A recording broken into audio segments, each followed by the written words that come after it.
Yes, welcome. Hello.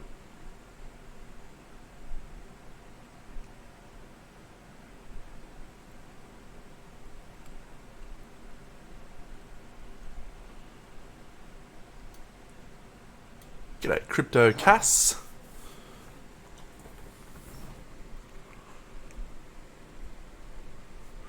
Good morning, Danny Saran.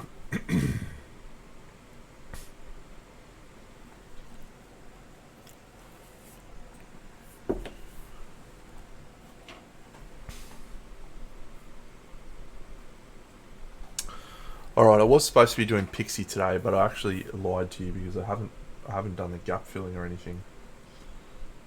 I had a big weekend. So maybe we'll do that first.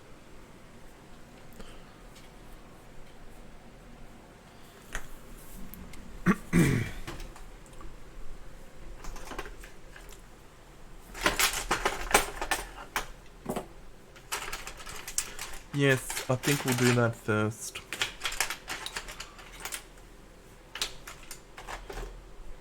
Hope you're all doing well, friends. I am, in fact, doing wonderfully well.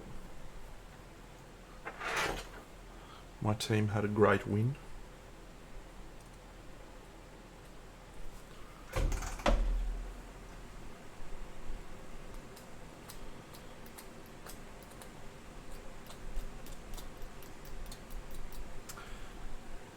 I gotta remember to set up a filter to stop that fan noise. How do I do that again? Filters. Noise suppression. G'day, Net Diver.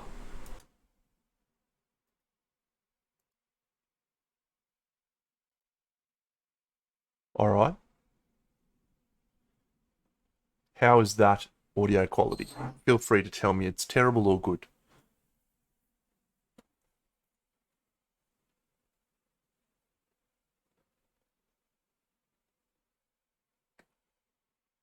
Good. Thanks, CryptoCass. Yes, so today we're on to this Pixie model, but yeah, I had a pretty hectic weekend. So I was hoping to actually do this on the weekend, but I didn't get a chance. But that's okay, because we can do it right now. And then we'll maybe paint this little dude in the meantime.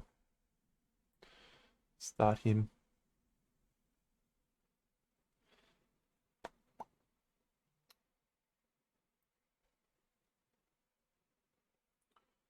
Yeah, finished that Kingdom Death model. And already sent it back to, or sent it off to its new owner. I was really happy with that. Really happy with the outcome of that on reflection. I think it was, yeah, a pretty neat end result. All right. Okay, let's go.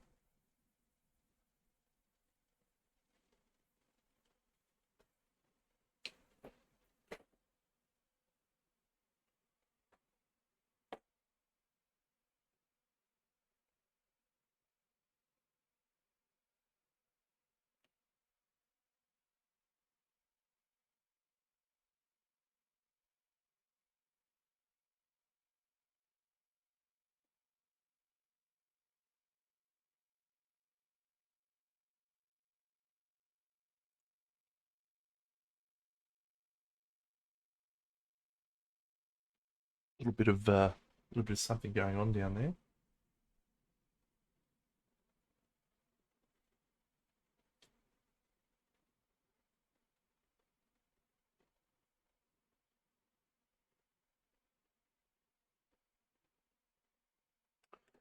All right.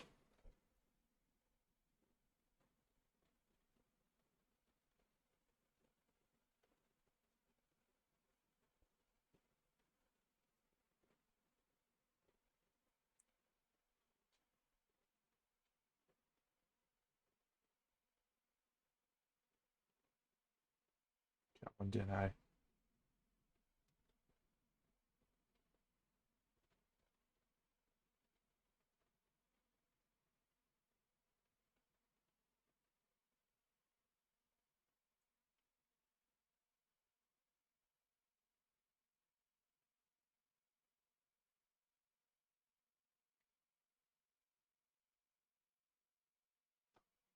Rumble, 15 months, mate. What is happening there?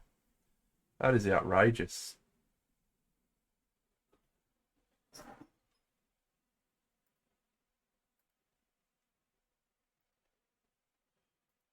G'day, Paul.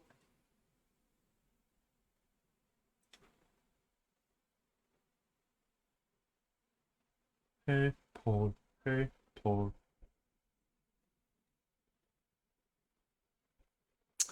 Yeah, I can't believe it's been 15 months since I've been doing this. Definitely doesn't feel like that long. But yeah, made some good improvements over that time, over the stream, and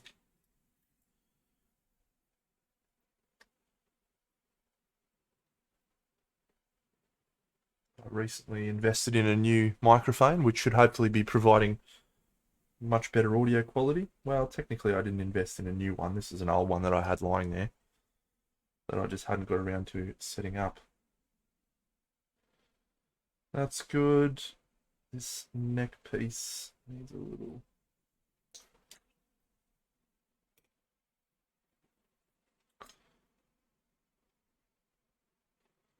Hello there, Alex. What is happening, mate?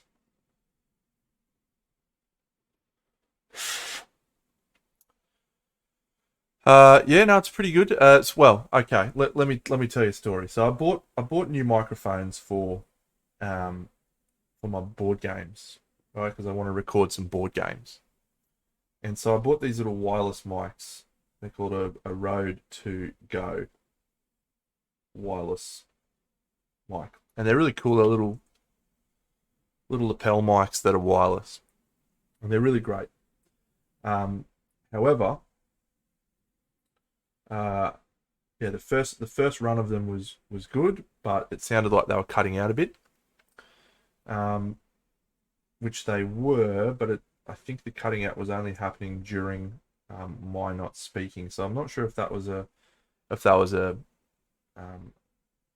like a function of the the microphones to try and reduce battery consumption, or I don't know. But I used them all last stream, and they didn't do that, and they were really good. So, but I've had this high quality microphone um, sitting basically in my cupboard, not doing anything, because I was expecting I'd use it for something else, and then I ended up not using it for something else, and so it was just sitting there. So there's a long-winded way of saying I got the new microphone out, and here it is, and you can probably just see it in the shot now. But I think that should be providing slightly better audio quality than the old one I was using. Slightly. So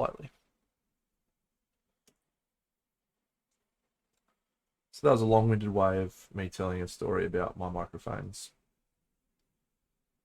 and saying that the microphones that I used on the last stream were different to the microphones that I'm using tonight.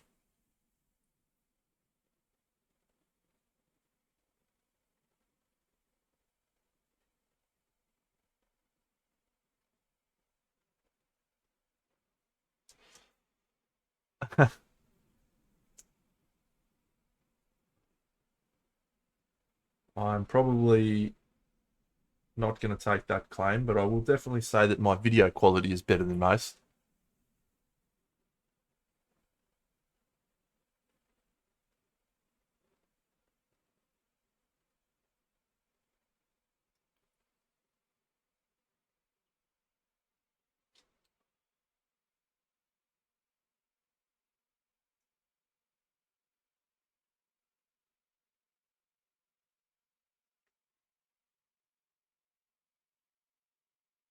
But no, the audio quality is never something I've really been worried about. But I was watching a video the other day about making videos because, as I said, I'm enthusiastic about making some more forms of content.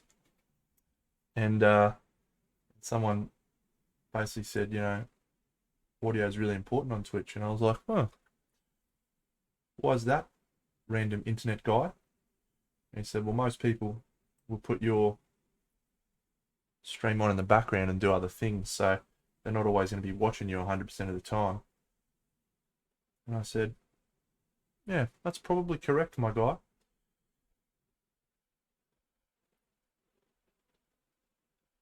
So I decided to spend the time to improve it. And it took me all of about 5 seconds.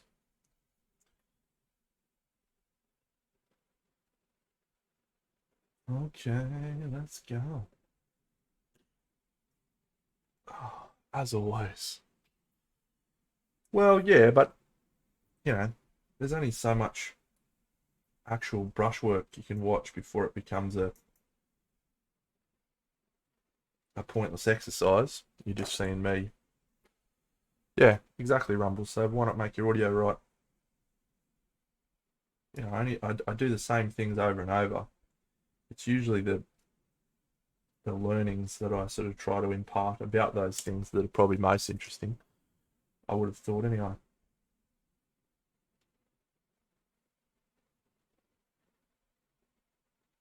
Alright, that looks pretty good. Be able to do the rest with PVA. Excellent.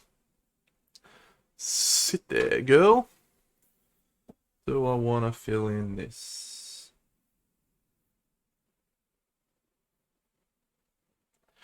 No. Do I want to fill in this? No, that can be PVA as well. Excellent.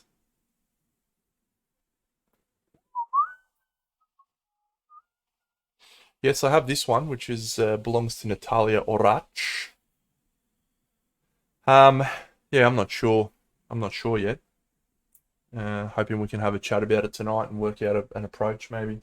I really sore forearm for some reason. My right forearm, not that one. In case you were thinking that way, get your mind out of the gutter.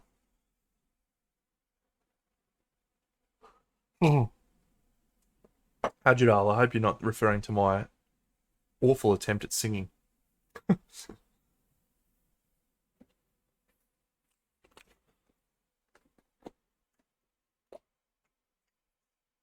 This water texture I bought, I reckon 5 to 10 years ago. Hi, Match Fixer. And it's certainly still functional, but when I first bought it, it was really like creamy consistency. And now it's sort of like clumpy.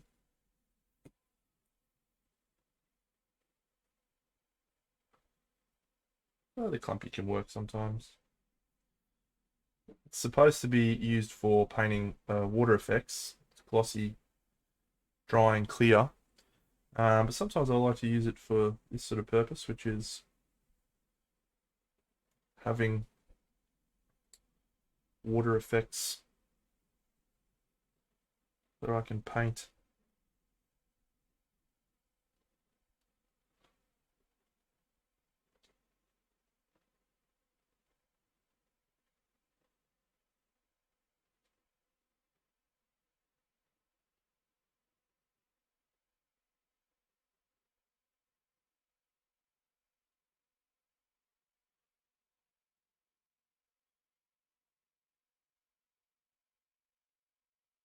Yeah, it's still usable, but it used to be very, very like you could shape it in really, really smooth ways, and now you don't quite get that same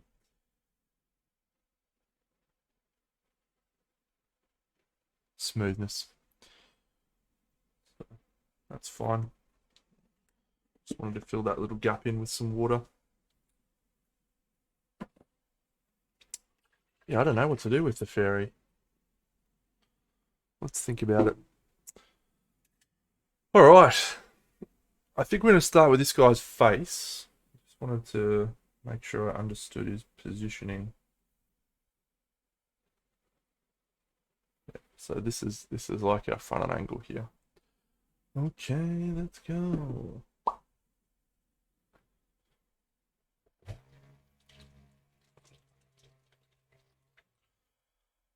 Boom, boom, boom, boom, boom, boom, boom. G'day, All Might, All for One. Welcome. I'm even going to update this. How good's this? We're going to call it Moonface. Moonface.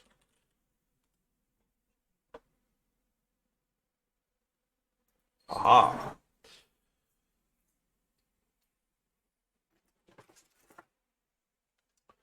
Ba, ba, ba, ba, ba, ba, ba.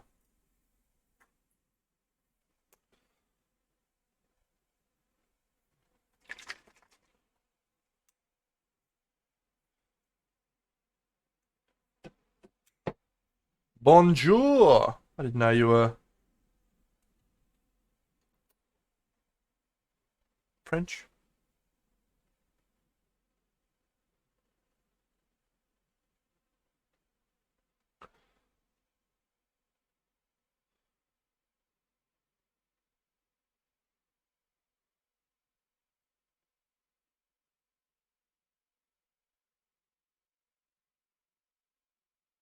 Aha, awesome.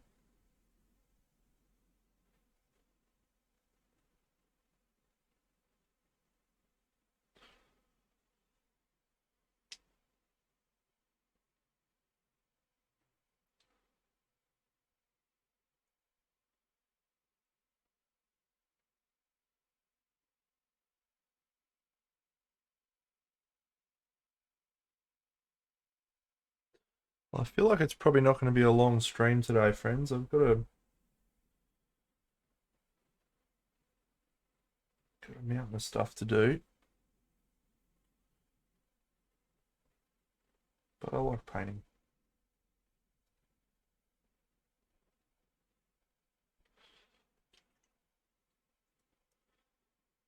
What colour for this moon? What colour?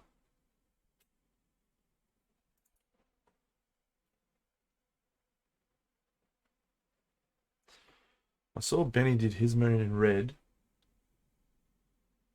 Maybe I'll do my moon in red too.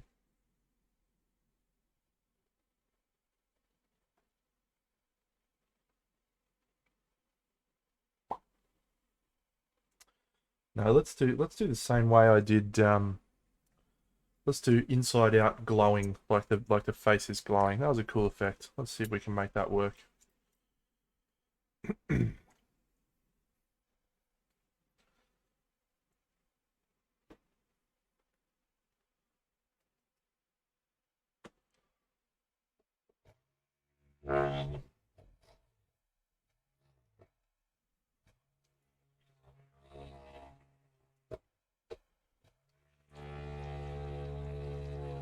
Oh yeah, they are.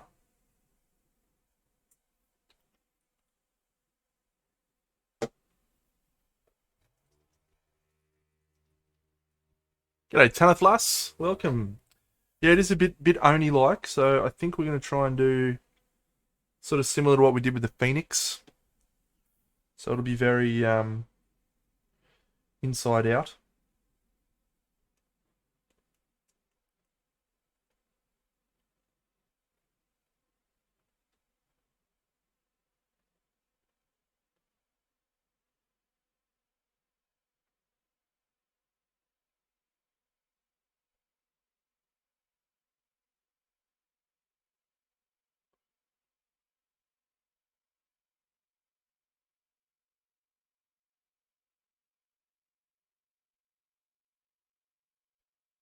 So this is a fluorescent pigment, which is obviously very, very weak. So it's going to take a number of passes for us to get something that we are happy with.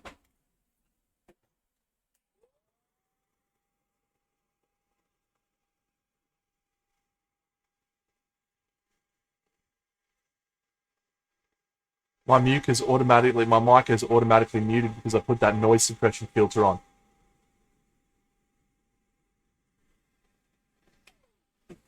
So good.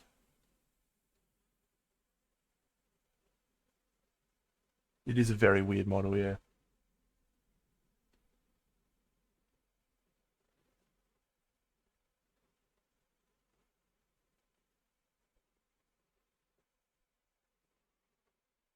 lemon chicken. Classic. My mum used to make lemon chicken for us all the time.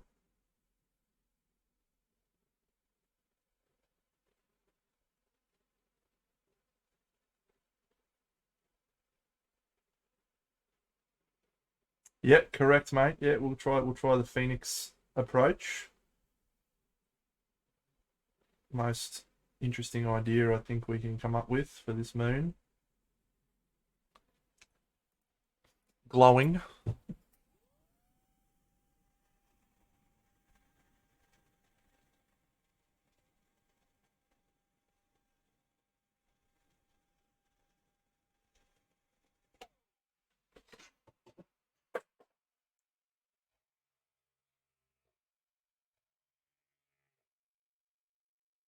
Uh, yeah,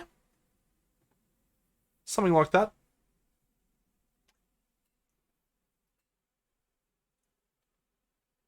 We're having a bit of a walk in the realms of I'm not sure yet. Just gonna throw some paint at things and see how things look.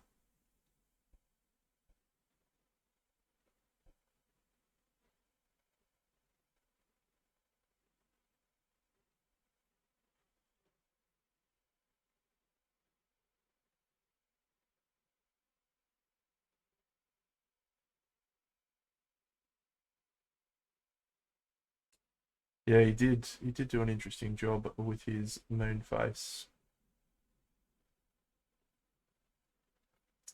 If you're not a member of the Discord, um, that I have absolutely nothing to do with, but just occasionally pop my head in and about.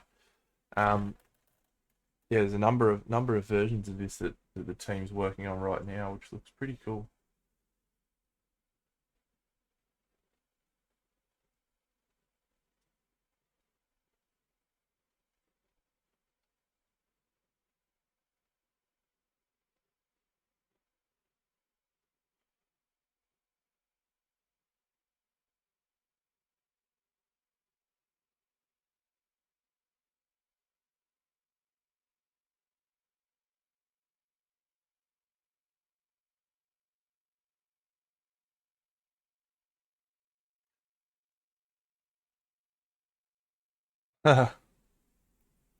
Yeah, it's a decent way to approach it, I guess. You'll catch most of the stuff without any of the drivel some of those other clowns do. So much drivel.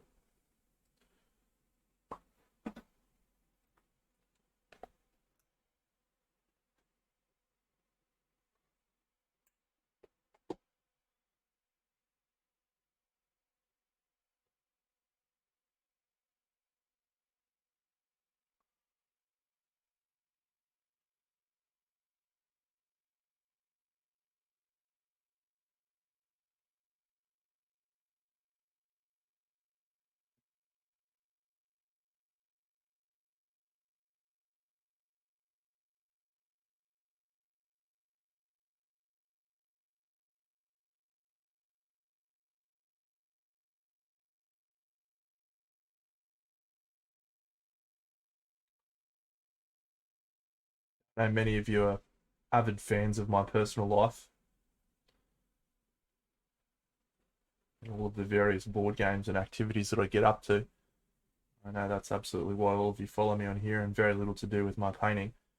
But I had a great weekend. I went to watch my rugby league team play at the stadium near my house, and it was tremendous. It was tremendous.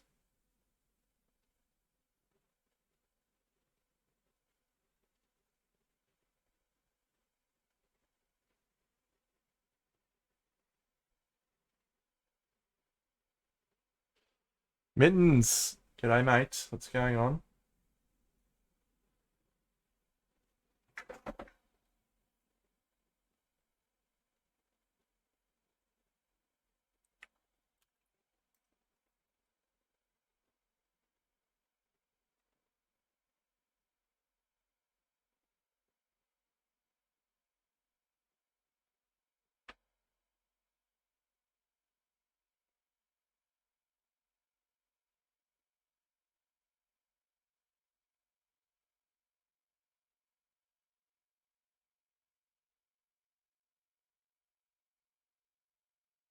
Nice. I did play in my younger days. Yeah, I played a little bit when I was a bit fitter and a bit younger and a bit better looking. Not so much these days. The team keeps asking me to come back and play. Shan't be playing.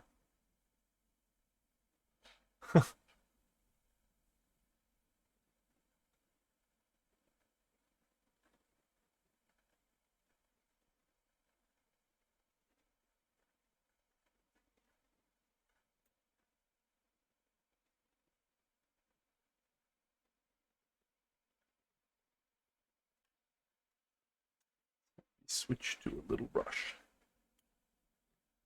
Boo, boo, boo, boo.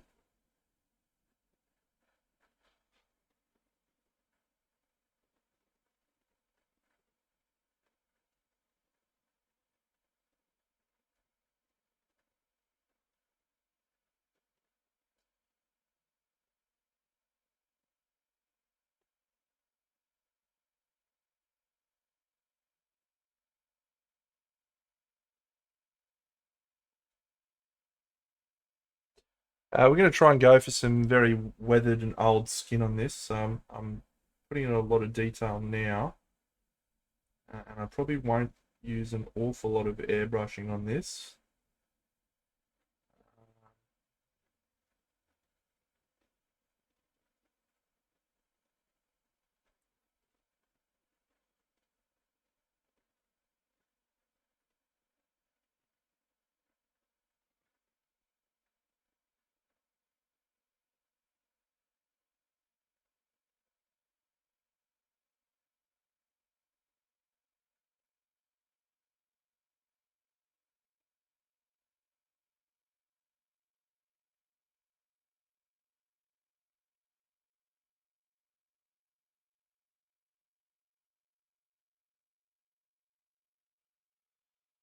Yeah, correct.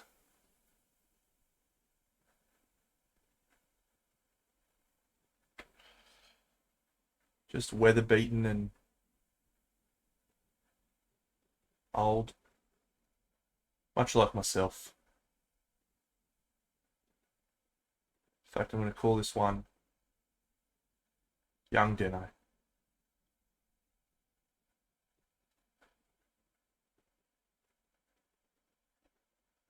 All right, now I'm not much of a human for watching uh, celebrity gossip and celebrity stuff, right? But if you didn't see what happened at the Oscars tonight, oh my god, get out there on the Twitter or something and have a bo peep because Will Smith walked on stage and clocked Chris Rock, and I'm like 99% sure that it was not scripted, that it was a legitimate thing that happened because it was just wild.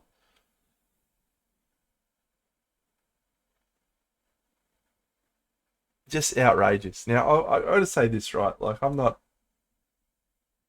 yeah, I'm not someone who follows celebrity, you know, lives and times and stuff. I don't know what happened between those two. I don't know. Maybe there's something else going on, but it's never okay to handle a situation with violence. Like, just never. And I feel like Will Smith. Well, yeah. So if I watched it back, right, he was laughing, and then he sort of turned to look at his missus's face, and she was really upset.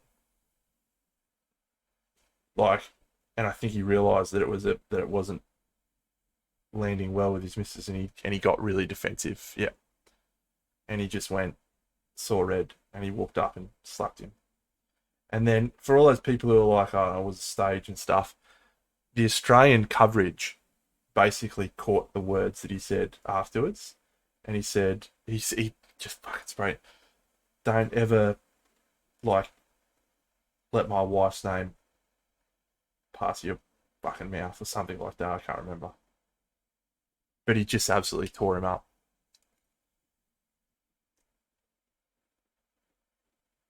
My point is, he's done so much, fantastic stuff for representation for his career, and here is a night that he should be remembering for, achieving something that many actors aspire to and very few ever get to achieve, winning an Oscar. And I don't particularly know how big a deal it is for him, but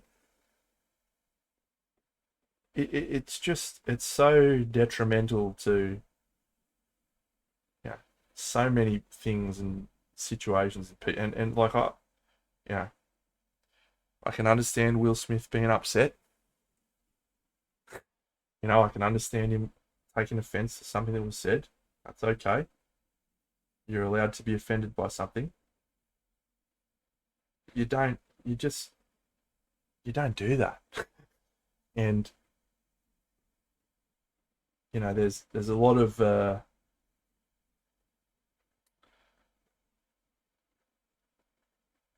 of people who get upset and offended by things, and I read a really pertinent comment today, which was, well, what if Will Smith has a gun and he just stands up and pops him because he's upset? Is that okay? Because he said something about his wife? No.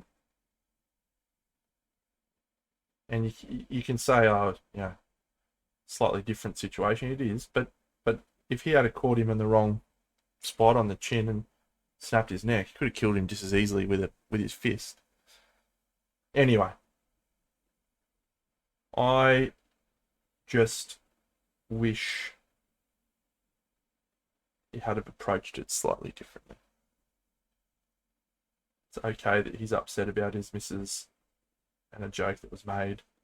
It's fine that he wants to defend her, but it's just such a unfortunate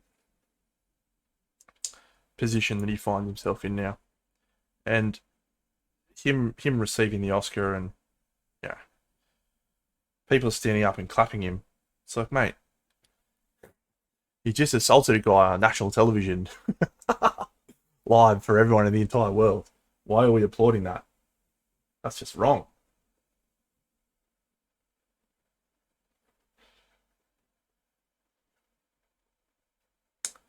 Yeah. And again, I don't know what is going on for the guy in his life. It was obviously a pretty snap decision that he made.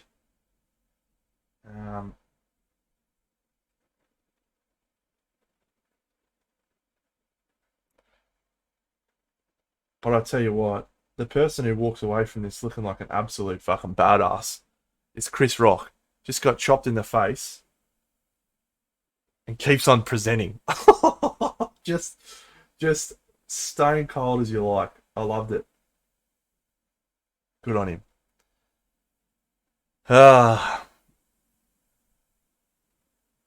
Anyway.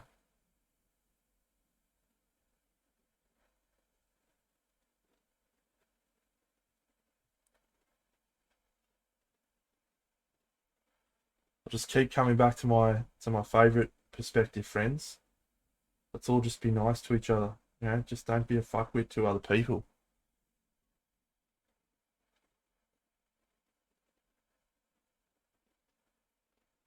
Just don't be a fuckwit. That's all it is. Just be nice. People are allowed to be wrong. People are allowed to say things.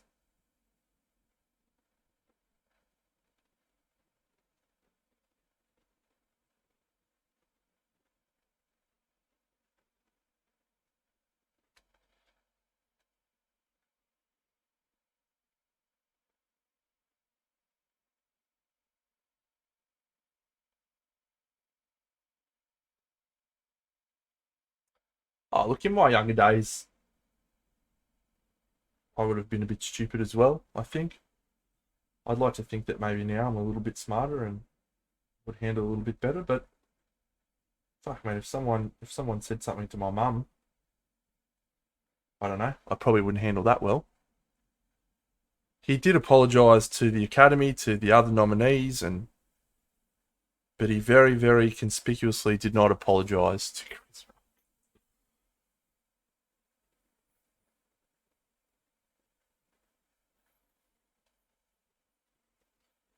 Yeah. Brett Mundy, welcome, champion.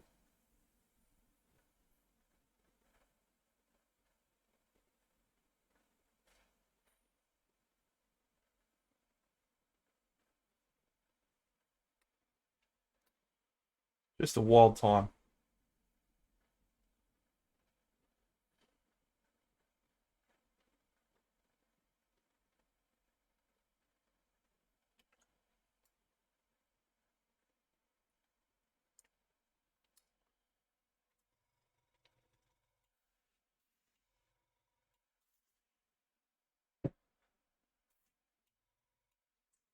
I just, yeah, I'd love to know what's happened behind the scenes, eh?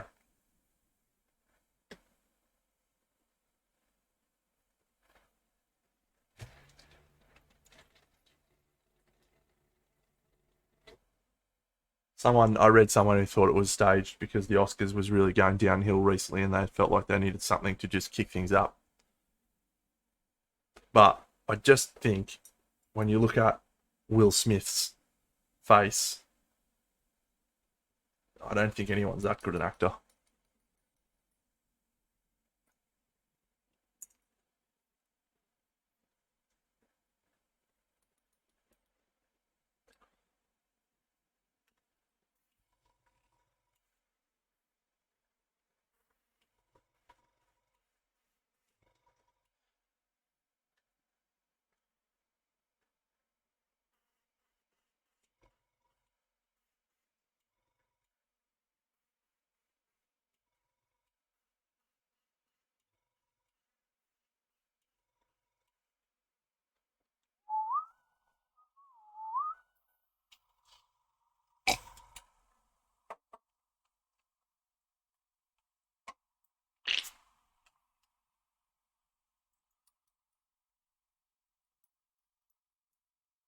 The thing that really gets me about it, and this is the last thing I'll say about it, the thing that really gets to me about it is he's a role model for so many people.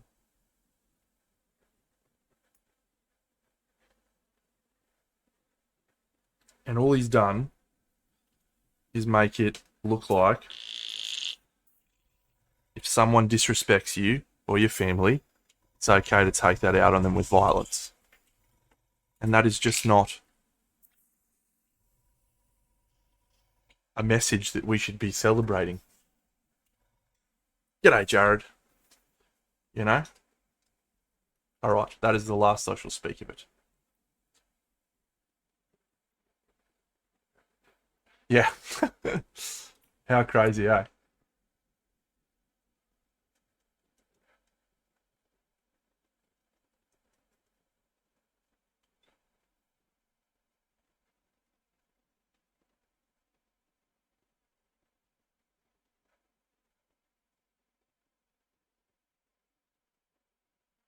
Absolutely true, mate. Absolutely true. And it's human to make mistakes. We all do. I've made many.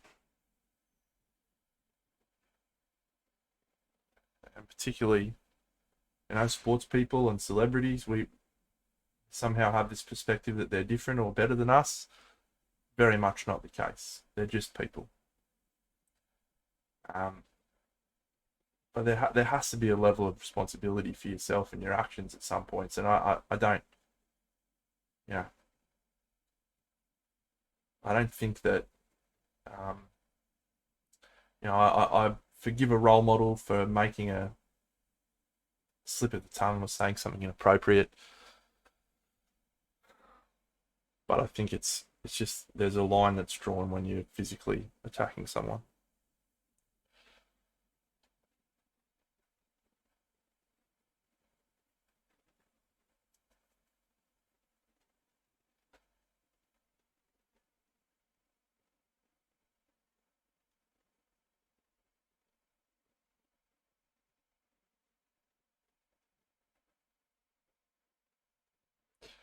John Eftpos. Well, mate, I won't go into too much in it, but if you go on Twitter or one of the news outlets, just Google Will Smith, Chris Rock, Oscars. But basically, Chris Rock made a joke about Will Smith's wife's hair loss. She has alopecia, so she's lost her hair and she decided to shave her head. And I imagine that's been quite traumatic for her. You know, a attractive woman whose career is partly based on her looks, and she's had to shave her melon. So she's probably feeling a bit self-conscious about that. Chris Rock's made a joke. It's a bit off colour, but it wasn't probably that bad. I wouldn't have thought. Will Smith had a chuckle, and then he looked over and saw his missus was genuinely upset, and he walked up on stage and just gave Chris Rock one around the chops, and then went back down to his seat. Chris Rock has just handled it pretty crazy, actually. He just was like, "So that's happening, eh? Will Smith punching me in the face." And then Will Smith, which was edited out of the broadcast in the States, but happened on hey Celery. Yeah. And he goes, "Don't you ever fucking talk about my wife again." It's just full on. Wow. Celery, what's happening, my man? It's been a while. Hope you're doing well. Everyone should follow Celery if you're not already. Wonderful South African painter, very nice man. G'day, Buxy.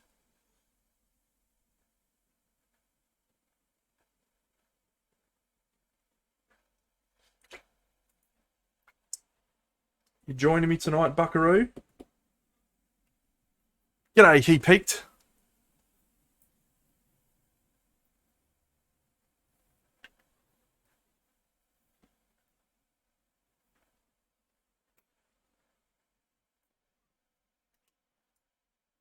Yes. Let's talk about the Games Day results. Very exciting. The Slayer Sword won by a little skink. Good, mate. Yes, I'll stop talking about politics and celebrities and all sorts of stuff. Let's talk about Little Toy Soldier painting. As Jared just pointed out, a really cool winner at the Slayer Sword and Adepticon. The dude follows me, actually, I think. I haven't followed him. Gavin something, is it? Gavin Paints.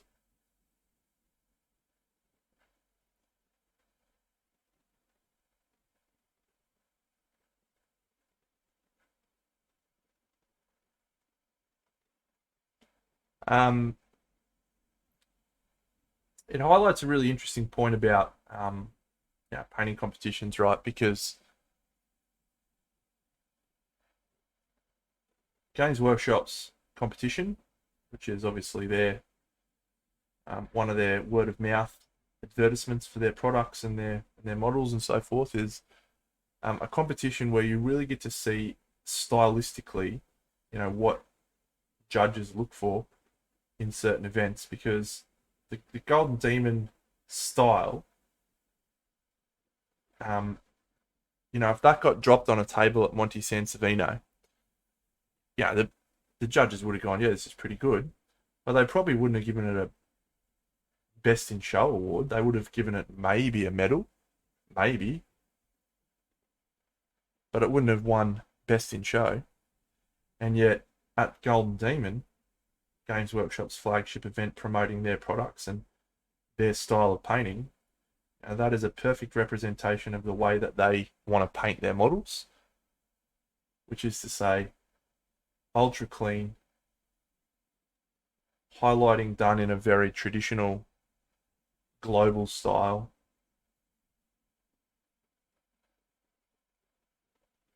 In a almost opposite of all the things I sort of talk about in my streams that I look for as a judge.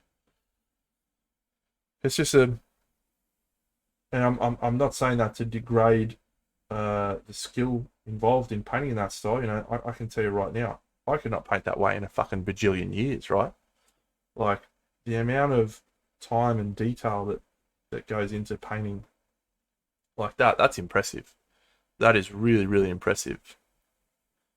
Um, yeah, Andy Wardle's a guy who talks about it a lot. Um, he loves the GW style and the GW background and all that stuff. Like he fucking froths about it. And he was at the event. I'm in a chat group with him, and he was talking about it. He called the Slayer Sword winner on Friday when it got dropped off. He looked at it, had a little skink, and he said, "That's going to win the Slayer Sword." He said it to about 5 people. So there's a technique, there's a focus that's what the judges are looking for now. I'm not looking for that at Crimson Brush when I'm a judge. I'm not looking for sheer technical ability and Games Workshop style. I'm looking for some stuff related to that. But I float a lot more on the artsy fartsy side of things than I do the Games Workshop clinical style.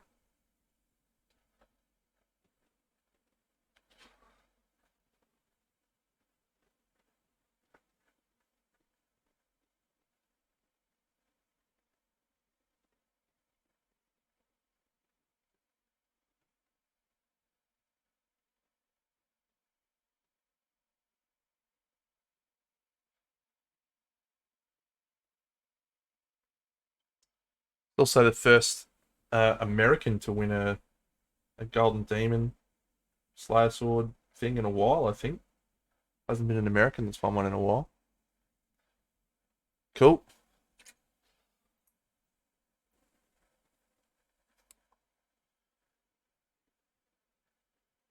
Oh, mate, and again, like I'm not going out here to criticize the judging or criticize the event or anything like that because I think there's a level of skill there that I'll never be able to accomplish. Um, there's just it's such a fascinating thing to talk about style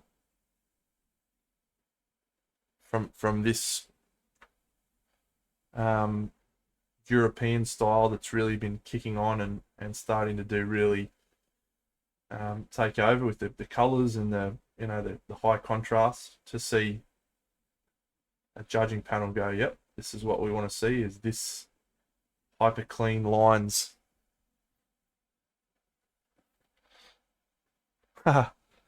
Cool. Did you tell him I stream? Tell him I painted that on stream. Just go back in time and let him know.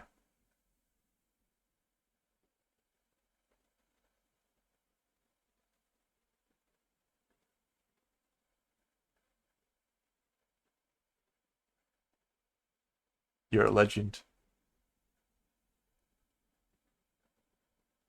Oh yeah, I stared at the skink for a while. I had a look at one of the close-up photos, and I was absolutely blown away. Like it is unbelievable.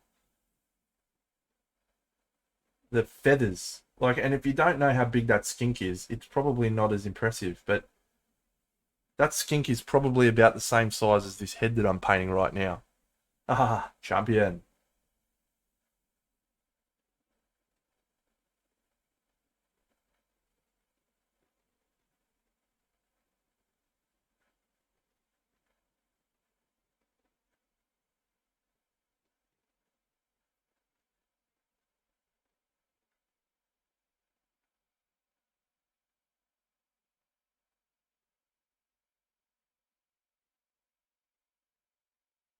And the feathers are just fucking immaculate. Like you cannot see a brush stroke out of line. It is just it's awe-inspiring.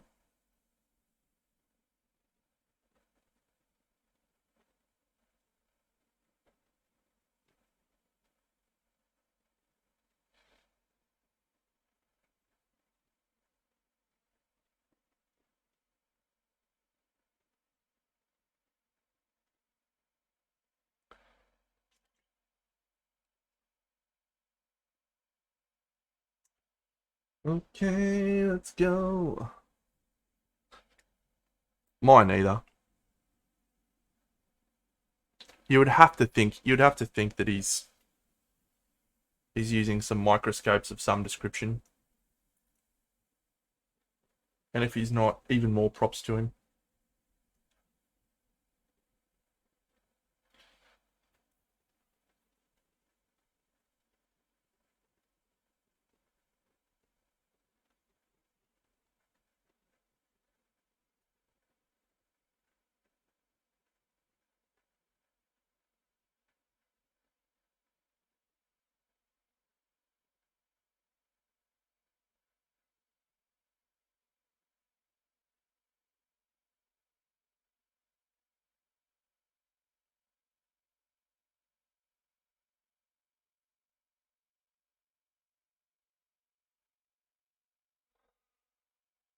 Yeah, Seb's a Seb's a wonderful, wonderful painter who many people forgot existed. That his work was on that level. I don't think they've done a I don't think they've done a thing yet where they've showed off all the winners that I'm aware of. I just know through the socials.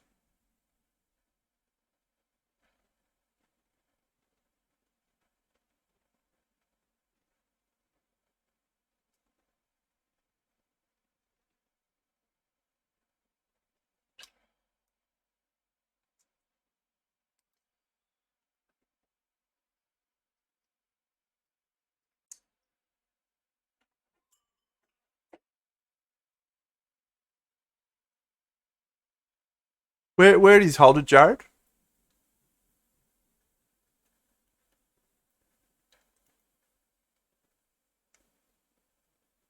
Your office, outstanding. But more broadly speaking, what suburb is that? Artemon?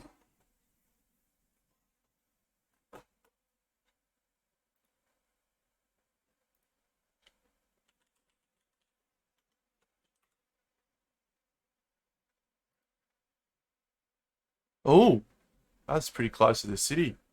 Right near St Leonard's. A friend of mine lived at St Leonard's and another one lived at Castle Crag. So I'm quite familiar with that area. There's a golf course I played at somewhere, Northbridge. I played Northbridge Golf Club. Gave it a tonk down there. That was pretty good. Uh, where's that other one I played at? Oh, Mona Vale. No, that's a bit further north. Yep. Artarmon. Yeah, awesome. 10 out of 10 recommend that golf course, Northbridge. I drove the ball 350 meters. I don't know if it was 350, but it was this really long par five, short par five. I'm exaggerating for effect, but it was really, really awesome. I drove the green in one, and then I proceeded to three putt for a birdie. It was atrocious.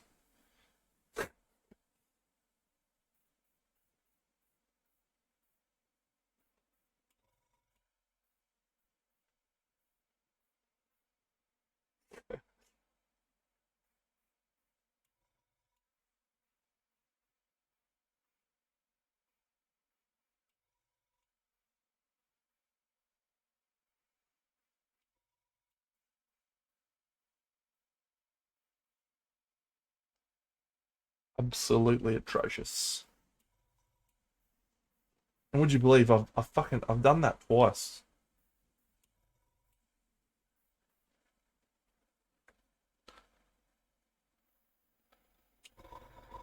I drove green on a par five twice, and both times I did it, I three putted. I put so much pressure on myself, and I've driven several greens in in par fours, mind you. I've two putted most of those. Still haven't cracked an eagle. Still have not cracked an eagle. Been playing golf for a long time.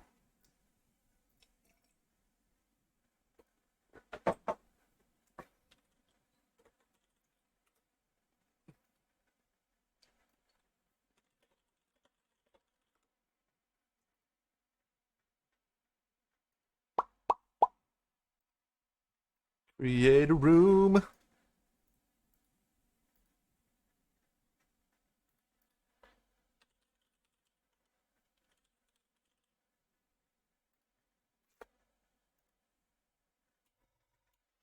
Create a room.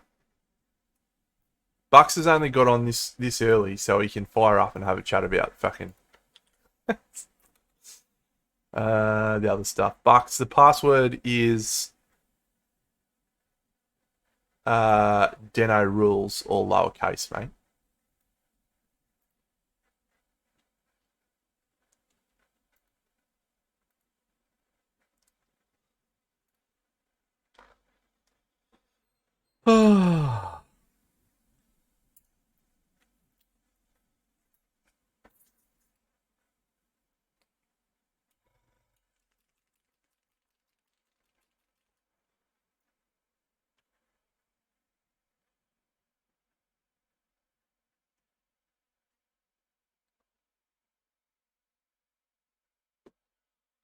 Country road, take me home to the place I belong, West Virginia, Mountain Mama.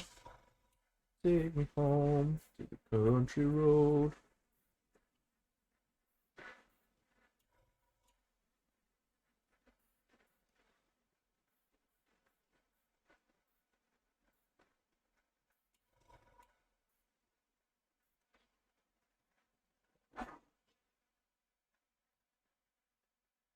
Deno rules, all lowercase.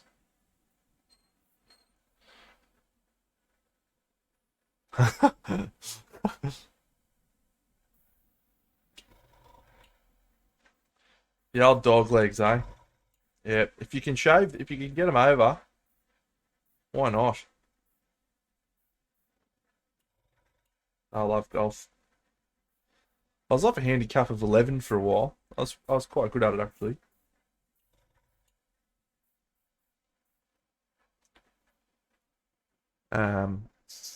Pretty good.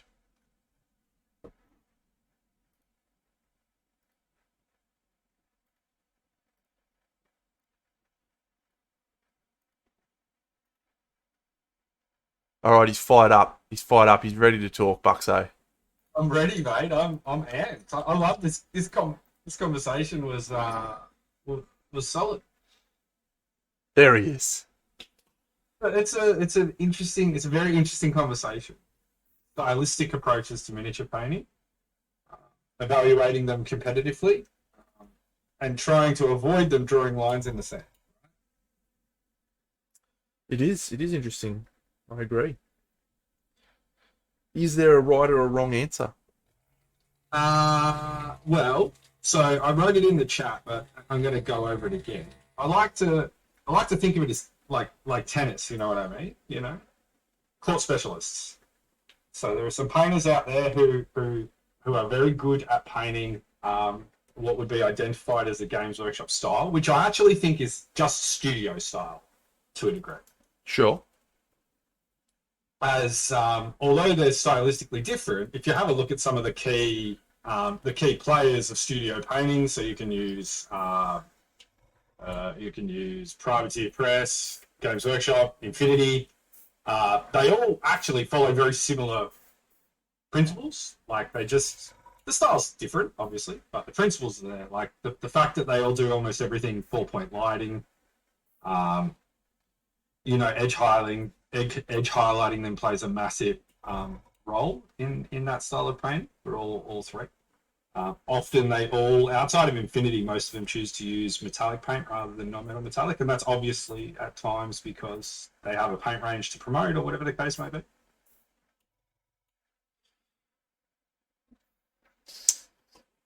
That style has absolutely evolved as a result of selling miniatures.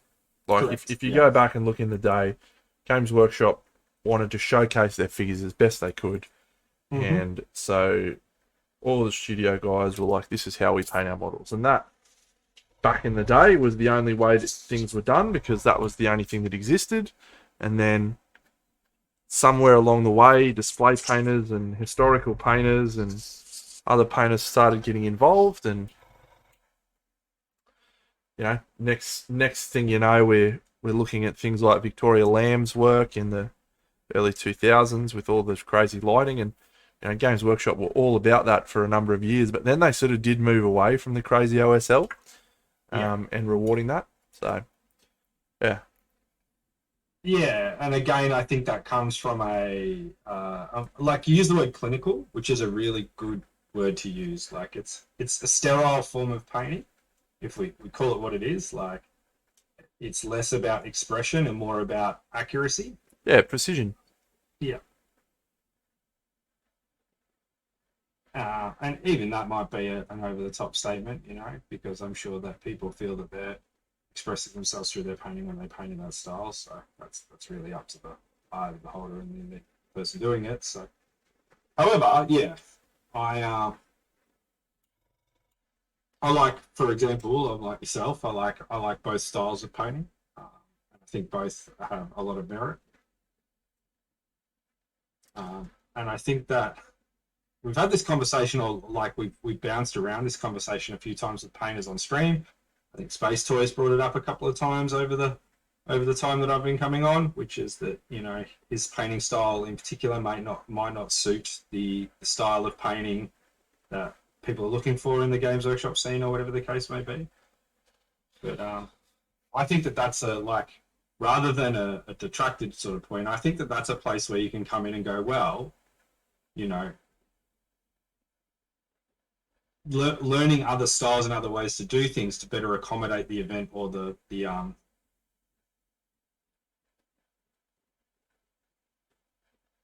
you know, the competition that you're painting for, is a good thing. Yeah.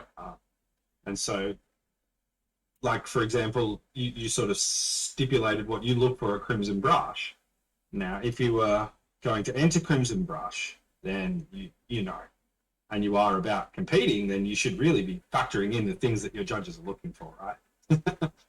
For sure. I agree with your perspective there, mate. I think that is exactly why they came up with that style.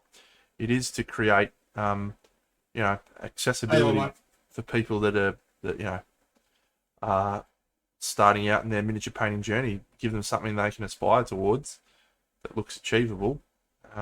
Absolutely. Look, there's absolutely no criticism from me about that style. I mean, I grew up loving it. You know, I was blown away by the Bobby Wongs of the world. You know, the Sebastian Archers, those guys.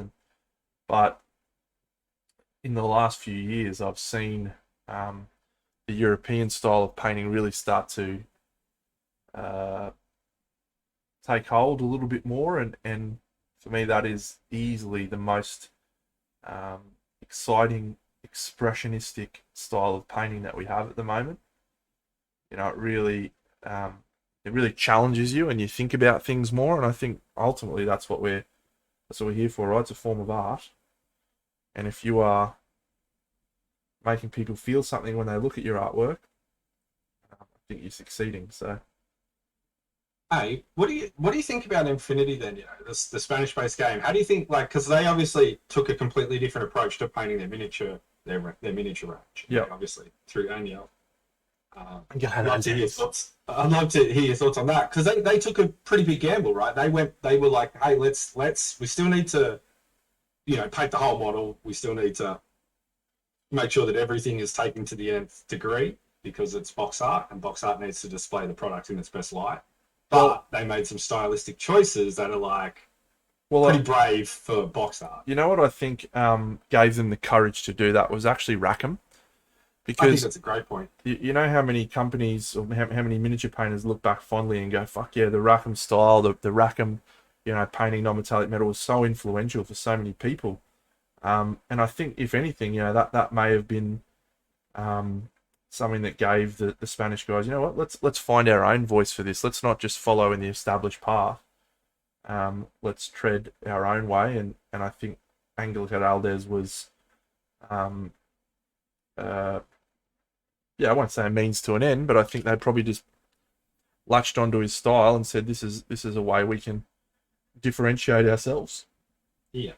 Which you know, it started before Aniel, right? Like it's the Spanish style. Like we can't just trace it all to him. There's been plenty, and I'm sure some Spanish painters would absolutely For sure. have a more in-depth version of how this all came about. But Can also just make the observation that the more I see Angle's work, the more I feel like he's phoning it in a bit at the moment. yeah, Because he knows that he's people are watching him for his videos and his approach, and not really for his results. yeah, maybe a victim of his own success. Is Yeah, that what you're sort of saying? 100%. Absolutely, I could see that. And again, you know, that was someone that I awesome. looked up to a lot and was inspired a lot and sort of followed a lot. And I don't find myself doing that anywhere near as frequently now. Yeah. Again, which isn't a criticism. He's still, well, I suppose you could say phoning it in is a bit of a criticism, but maybe that's not the right term. Then maybe I think he's not stretching himself the way that maybe he did in the past, because he knows that his content is at a level that people are already invested in, so he doesn't need to go any further. He just needs to continue to make good content. Yeah, and I guess you know he's sort of done what guys like Duncan Rhodes are trying to do, right? Like, except for he's done it for arguably the second biggest or biggest painting. Well, I'd say the biggest painting name on the display painting scene with Vallejo. Yeah. And scale modeling scene. You'd probably argue that Games Workshop still, as a paint range, because of the title that it's connected to, is a bit bigger. But that's, I mean, who cares? Now let me just throw this at you, right? I've never met Duncan. I've met a lot of people in the community, right? I would say that I would consider myself friends with a number of the big people in the community. Absolutely. Never met Duncan, so this is a straight up and down comment. I just have no idea how the guy gets raps. Yeah. Like the two thin coats. I watched one of his videos and I was just like, this is just absolute trash. Now, I appreciate that he is not targeting his painting at me, right? I appreciate that. I'm aware of that. But yeah, just was fucking rubbish. This is where like we start to talk about something that's new to our hobby, but well, not completely new, but is been a thing that's been happening more and more, like celebrity status, right? As social media grows bigger and bigger and bigger, and you can become JC is generational. As you become a face of a particular thing, you know, Duncan was thrust into the limelight through Games Workshop, and provided for the you know, the percentage of people that go, and you know this, mate, the percentage of people that go into a Games Workshop store or a Warhammer store and buy something, you know, now divide that by the number of people that paint. Yeah. Now divide that by the number of people that finish the thing they're painting. Yeah. Now divide that by the number of people who finished the thing they're painting and actually took some pride in doing it, you know, like, we get to a very small number. And I think that the whole thing for Duncan was that he was just making it, you know, very easy for trying to bridge that gap for people getting to some payoff, I guess. So no, I agree with the statement that, you know, again, I don't think I've got much out of Duncan over the years, but I can definitely appreciate the impact that he's had on the community, even if it's not in any way targeted. I will say this: the quality of his videos are excellent, right? The quality of what he puts out is excellent. You know, he's clear with his descriptions. There's a lot of good elements to his videos, but the content is not aimed at me, and I find the content challenging because But anyway, I mean, I was an army painter for a long time, right? So yeah, but even as an army painter, like there's two types of army painters. There's army painters who are just trying to get over the hurdle of painting an army. Yeah. And then there are the people who paint armies and are built to paint armies, and then thus, because they don't have to think about the monotony of army painting, they start to do really fun, cool, creative things, right? Like some of the, I think we both agree, some of the best hobby we've ever seen outside of display painting is these crazy sick armies that someone turns up with at a tournament or whatever the case may be, and you're just like, this is off its head, you know.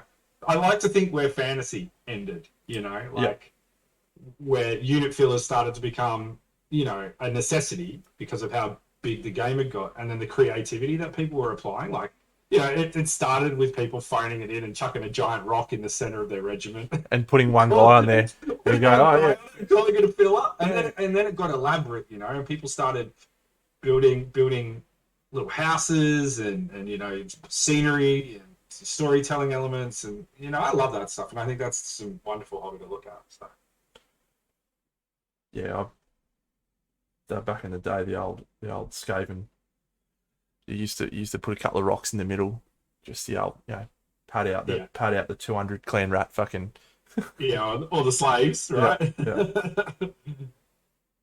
As you started, like, because if you remember, like at the very end, oh mate, you played a little bit of 8th edition, didn't you? I did. I don't know if they did it in 7. I won 2 tournaments. I won 2 tournaments. So you know how you used to just bomb your slaves and then they'd scatter and run through your opponent and just shred them?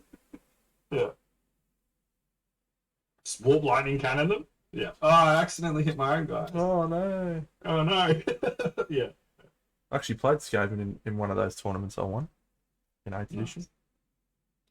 Skaven were pretty good in that edition. But yeah, like, yeah. So, let me have a look at the chat and see. Yeah, no one's very interested in our conversation, mate. No one's as passionate about the old ways as we are. We're 2 old heads over here, mate. We are, mate. We are. Old souls, right? Yeah, like I grew up with it, mate. Like yeah.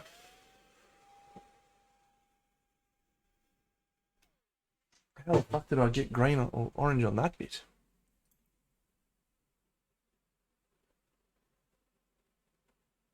So if Golden Demon ever came back around in our territory, which is you know, I'll never say never, but it is not an easy thing to achieve. Yeah. Would you enter? Well, as an example, they had that worldwide competition, the Ever Chosen. Yeah. I painted up a model for that. Awesome. And I won my local store division. Beautiful. And I almost didn't. And the thing that I won was absolute trash. And they just had I think they had 15 votes at the store. That was it. And 7 of them were this guy's mates. Well, like many things, you just gotta, you know. And I got the rest, fortunately. You gotta break through the store rounds for things like that. But no, I mean, I'm a big fan of the Games Workshop competitions and that sort of stuff. I think it's cool. So I would absolutely enter something. I don't know that I'd enter anything that was in a Games Workshop style, but I would probably have a crack. I would probably go at it. You know, lean on the old teachings of your master, mate. Glenn Lamprecht, the king himself. Call upon Glenn. Call on the maestro. Help me, Obi-Wan Glenobi. I need your help. I think leaning back into that part of the conversation, you know, I'm quite fond of different styles and learning different styles. It's probably something I put more value in than maybe I should at times. But I love that part of the hobby and challenging yourself to learn the way others do things and different styles equals, yeah. I haven't yet, Scarabos. No, I haven't found a 40k model that I'm excited to paint. Although I'll tell you what, that new avatar's fucking got to be up there, hasn't it? What a fucking... the Eldar's been quietly doing it for you, hasn't it? Just murdering stuff. Yeah. That guy. I've seen 2 absolute banger versions of that so far. Marko Milanovic from Craftworld Studio.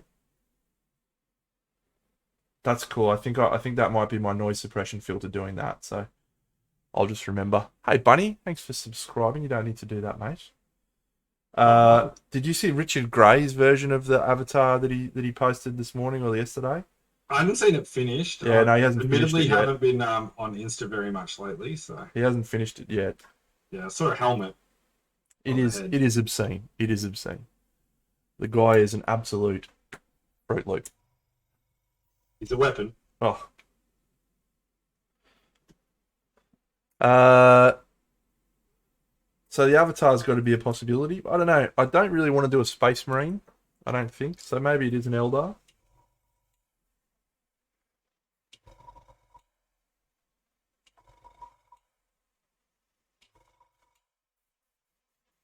I went to the footy yesterday. Yeah, how was that? Awesome. The girls or the blokes? You went to girls? I Didn't you? went to both Oh, because nice. it was a triple header. So they had the women's NRL, which my Yeah. girlfriend was excited about, and then they had my team play the Cowboys in the men's game. So I got to Did watch you the get up? Cowboys. They fucking did. Tell me, mate. Hawthorn has started 2-0. We went into Port Adelaide on a Saturday night. Now, have you seen Port Adelaide Football Club nowadays? I haven't. It's a fortress, right? Like, so they have a tradition. You should look it up right now, right? They sing Never Tear Us Apart, right? The In Excess song. Yep. And it's a spectacle. The crowd goes bonkers when they sing it to open the game, and they all have it written across their scarves, and it's like a full-on soccer They will never tear us Yeah. apart. Boom, boom, boom, Wow. boom, boom, boom, boom. And so Hawthorn, who's on a rebuild right now with a bunch of kids, went in there and beat him by 60 points. Right, we're supposed to be the bottom of the ladder team, and we're 2-0 sitting at the top right now. So I'm all about it, mate. I'm all about these teams getting up for us on the weekend. Go boys, go the Cowboys. It was a shellacking too. They beat them by 38-12. Oof. Broncos. Who did you play? Broncos. Oh, the Broncos. Is that a rivalry? Is Yeah, that a mate, fake that is rivalry? possibly one of the biggest rivalries. Yeah. Boom, boom, boom, boom, boom, boom.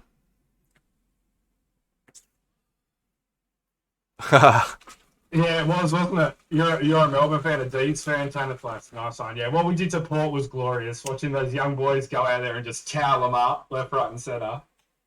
Great stuff. You'll love to see it. I definitely had a few Woo! too many Shirley Temples.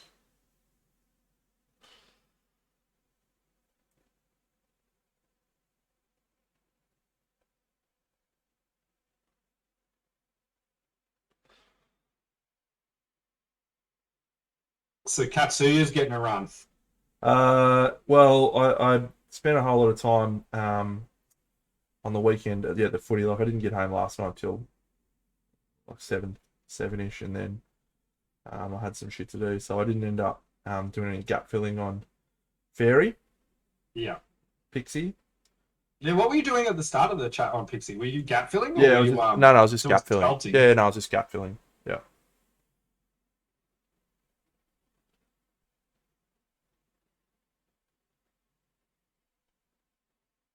I'm sculpting a base right now for my next project. You do love sculpting a base, don't you? I do. It's going to be a quick one though. It's nothing crazy. But it's a project that came out of nowhere that I'm kind of looking forward to doing. So get back on the horse. Get back on the horse. You'll be happy to know that it's in 75mm. Oh, here we go. Is this your first one? Yep. Oh, it's happening. What is it?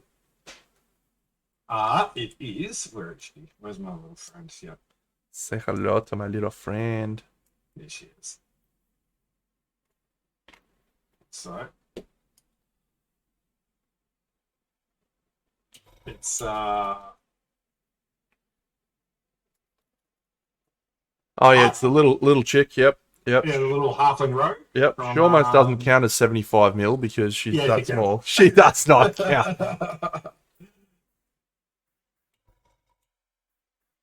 Yeah. So yeah, I thought she could be a fun one to do.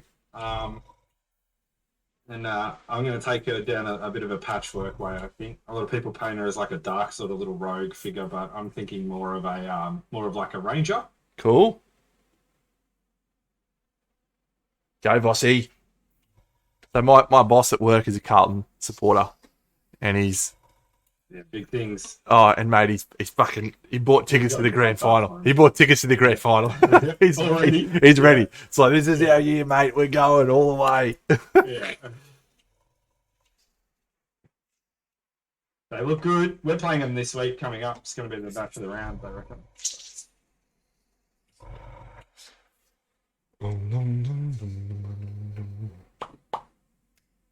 So just sculpting a nice little rocky outcrop to sell the rock that she's standing on.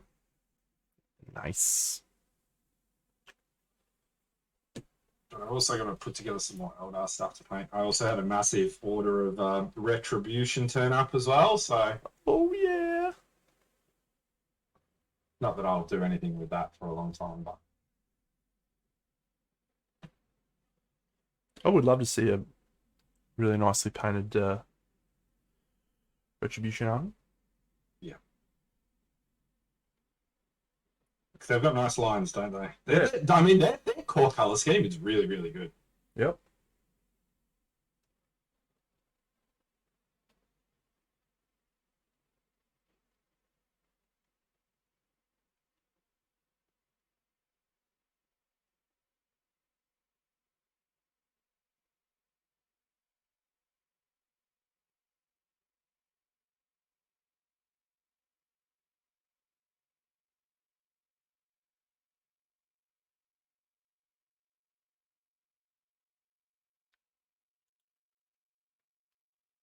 So what's the idea? Oh, you're doing it based on the was it the Rising Sun game? Is that what it's called? Or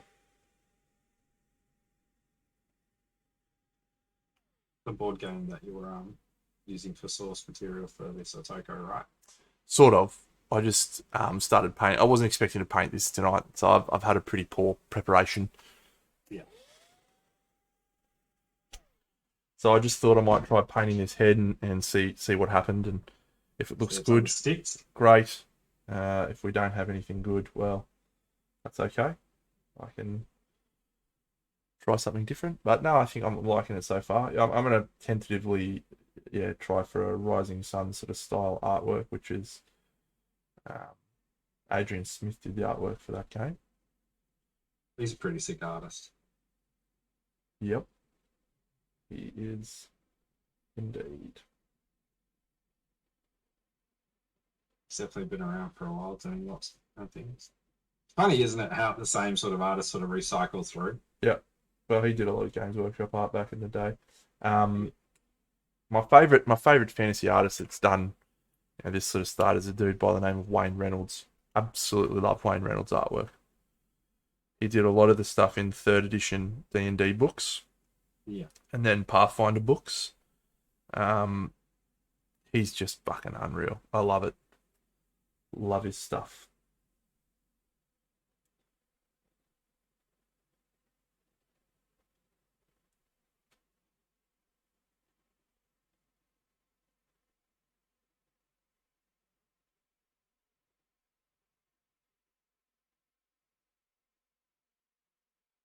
Boom, boom, boom, boom.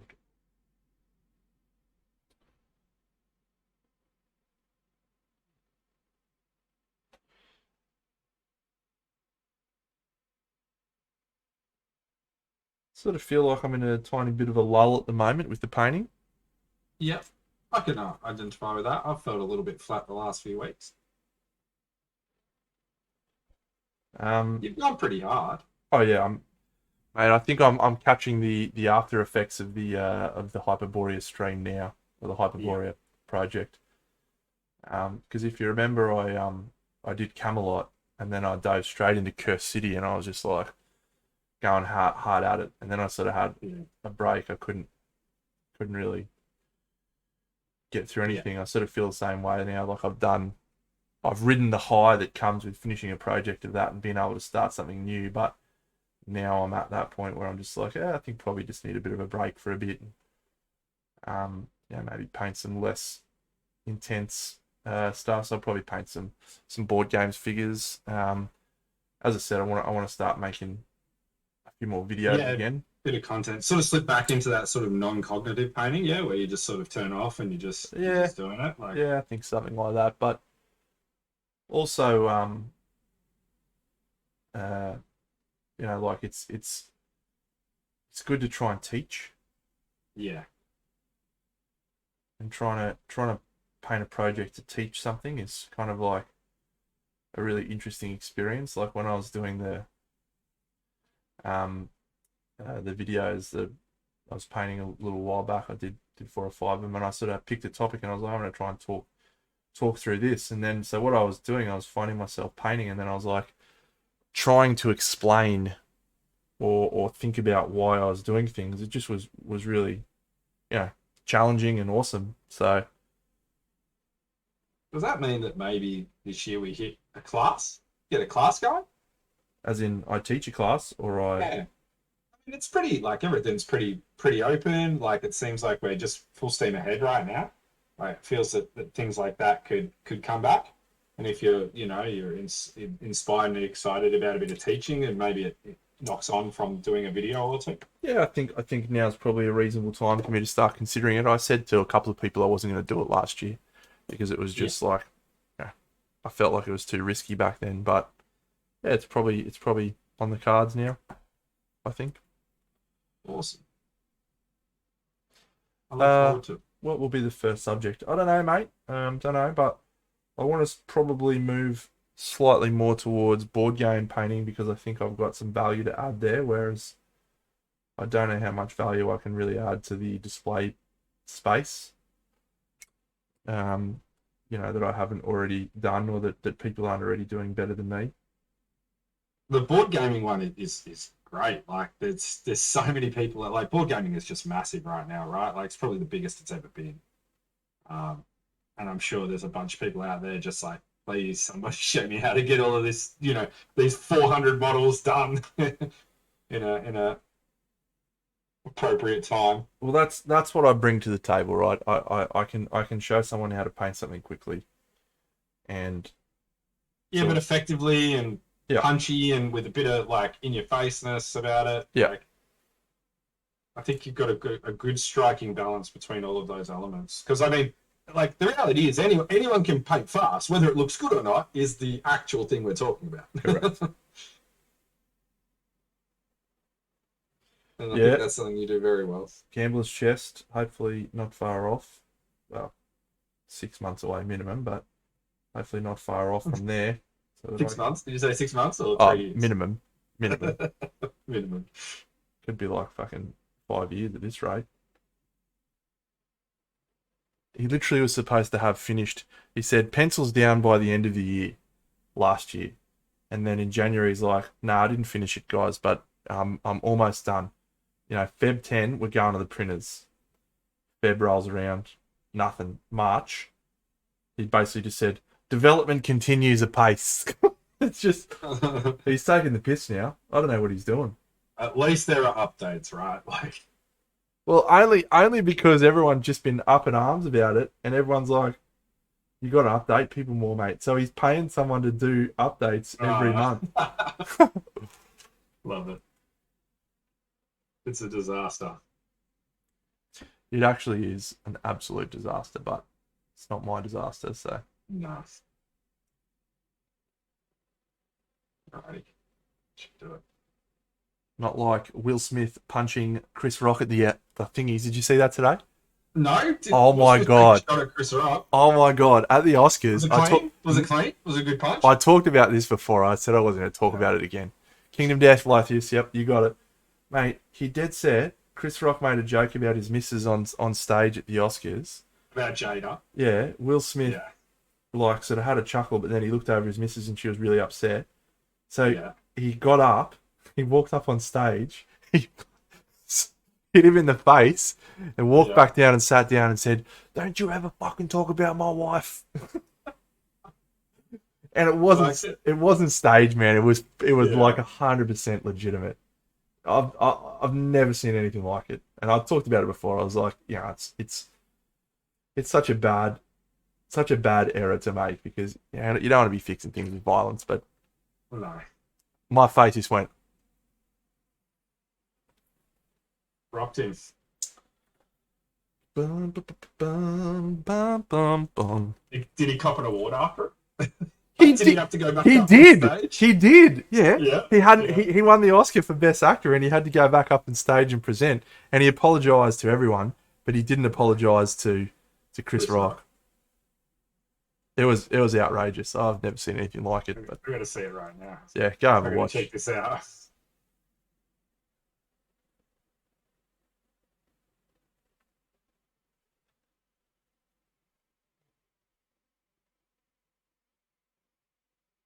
Oh, he slapped him, yeah? Gave him a good old slap.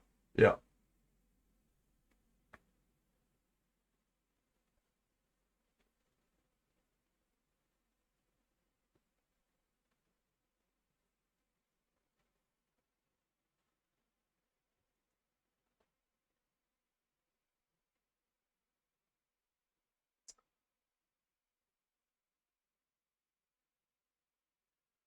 So hit to wound. I don't disagree with you, mate. I don't disagree with you at all.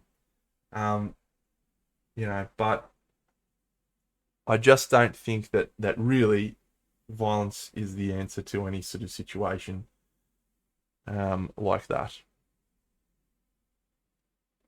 Now, if someone tries and comes to punch me in the face, I'm gonna punch back. But Take a shot? Yeah. yeah, but if someone's, if someone says something, right, like, violence is never a solution. And that's the disappointing thing, I think, that comes out of that. Absolutely defend your misses, and don't stand for that shit, and don't allow yourself to be treated like that, right? But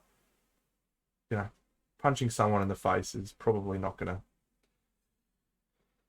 result in an outcome that benefits you or your misses. No, I mean, I would say that the slap, like, there was like some sort of like blokey humor on it. It was more when he got back to his seat and just exploded at him, right? Like, that was where the emotion was. Exactly, Jared. Like, he will never be able to look back on this night, which should have been one of the greatest nights of his life, and go, I'm so proud of my, conduct and performance at this event. Instead, he looks back and goes, yep, this is what everyone's going to remember now.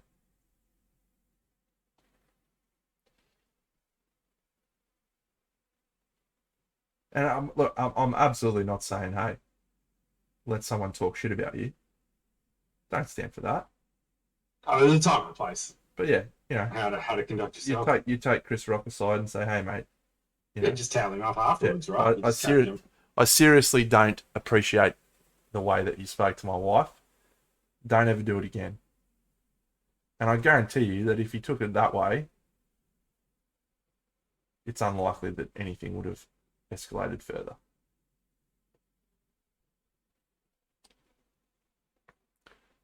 You're right. You're right to hit to wound. Like, it's not okay. that what Chris Rock said, and it's his job to be funny, and I think picking on someone is unfortunately one of the ways that we do that in society. Make people laugh by making fun of other people, and look, I'm guilty of it, but there's always intent. I think if I was to look at Chris Rock's intent there, I don't think his intent was to say you're he's a shit activist. Yeah. Actor, I should say. I don't think his intent was to be like, hey, your missus sucks. I think his intent was just to try and say something funny. And it's obviously not landed well. So that's just something you address with him. Yeah, clearly it really hurt her feelings too, right? Like, he went sour quickly. So. Yeah. It was about a really old film, right? G.I. Jane 2. Yeah, I'm surprised. Oh, because of her haircut, right? That's correct. Yeah. She got alopecia. Yeah, it should have happened to Ricky Gervais. Does she actually have alopecia? She does. Yeah, 100%. 100%. Yeah. Because she talked about it recently. I have lithius, yes, but we can talk about it again.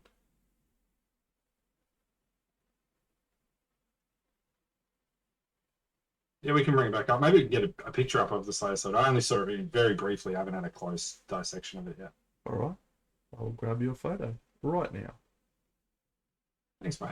Anyway, the golden rule, friends. The golden rule. Just don't Just be a fuckwit to other people, right? Simple. Did you ever watch Gigolos, man? Nah. There's a character on Gigolos. Yeah, called Brace, right? And he has a philosophy. It's the Brace philosophy, right? And it's just be good to people, you know.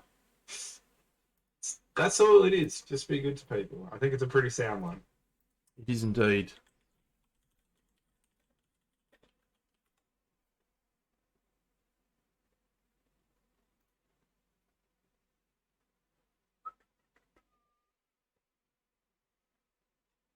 Bum, bum, bum, bum.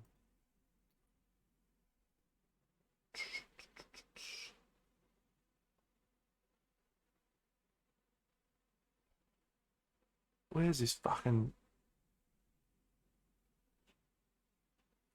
skink model? Skink.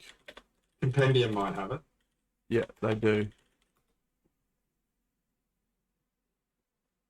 Compendium's Andy, isn't it? It's Andy and it's the guys from Cold Paint. I got it.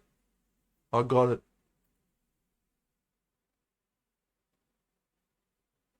It's coming.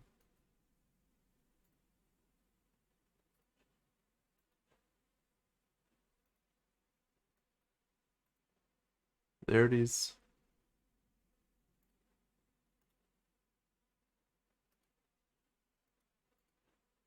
Yeah, gotcha.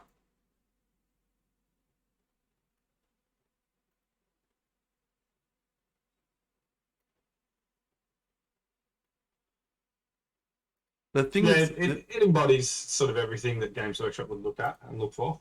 yeah, the thing that's impressive about it is if you sit here and look and try and find an area that there's a flaw, you know, where there's just a brush stroke out of place.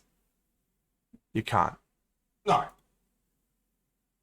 it's really interesting because it's leading into it's not just Games Workshop style, but it's very current Games Workshop style too, which is like that Games Workshop is exploring things like textures, but very minimally and only in the right places. Mm-hmm. So the strap, the feather.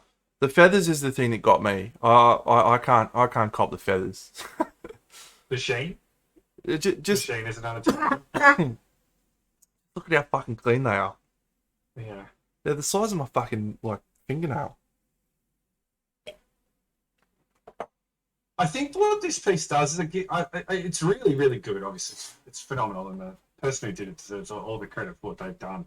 But I hope that what this does is shows so many people out there that you can do it. You know, like That I because can this do it. is fairly it's like complex, simple, right? Yeah. Because I think it's all true metallic as well, isn't it? It is. Yep. Yep.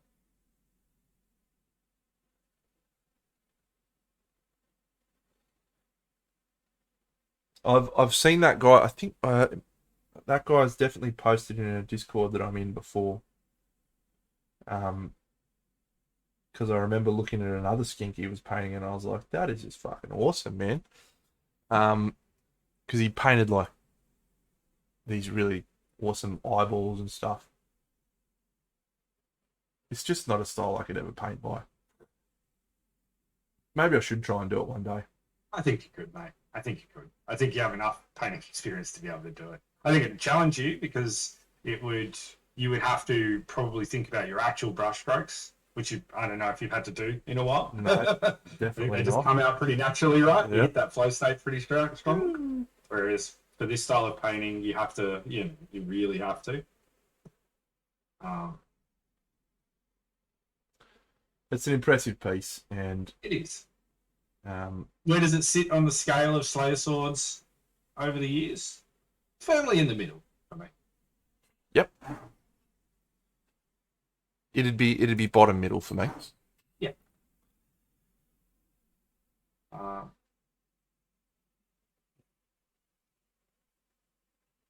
But yeah, again, not taking anything away from him. That's a phenomenal job. Well done. Awesome. Good stuff. Did Ben Comets, does anyone know if Ben Comets' tank did well? Got a silver behind Andy Wardle's thing that got gold. Sorry, what latest? Do I have to hand Do what? we have to hand what you rate highest? Yeah, we could probably rattle off a few things that we rate pretty highly on the Slayer Sword scale. Maxim Pinard's Yeah, troll the is troll. phenomenal. The troll's up there. Um, Roman Lepart's piece, The Last Light, won the Slayer Sword in Germany a few years ago.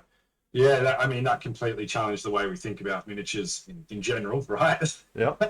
Because that was all about a conglomeration of miniatures just telling a story. Yeah. Which really challenged because it wasn't about an individual model painted particularly well, even though it was all painted wonderfully. But Which I'm quite partial to, as you know. indeed, A lot of my Golden Demon like memories come from the early days, and yeah, nostalgia is an interesting thing because when you go back and look at them, they don't hold up. But there was a bloodletter done by a guy named Victor something Crumb from Harry Potter. There was a bloodletter, and he'd painted these very cool patterns on the skin.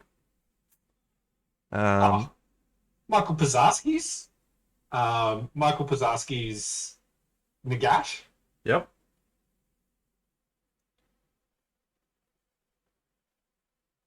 Sorry to interrupt you there. Yeah. Government's View by Yeah, any of his pieces yeah, are that's pretty awesome. who's that? That's David Soper. Soper. Yeah, Soper. Yep, correct. The tribute with Nagash.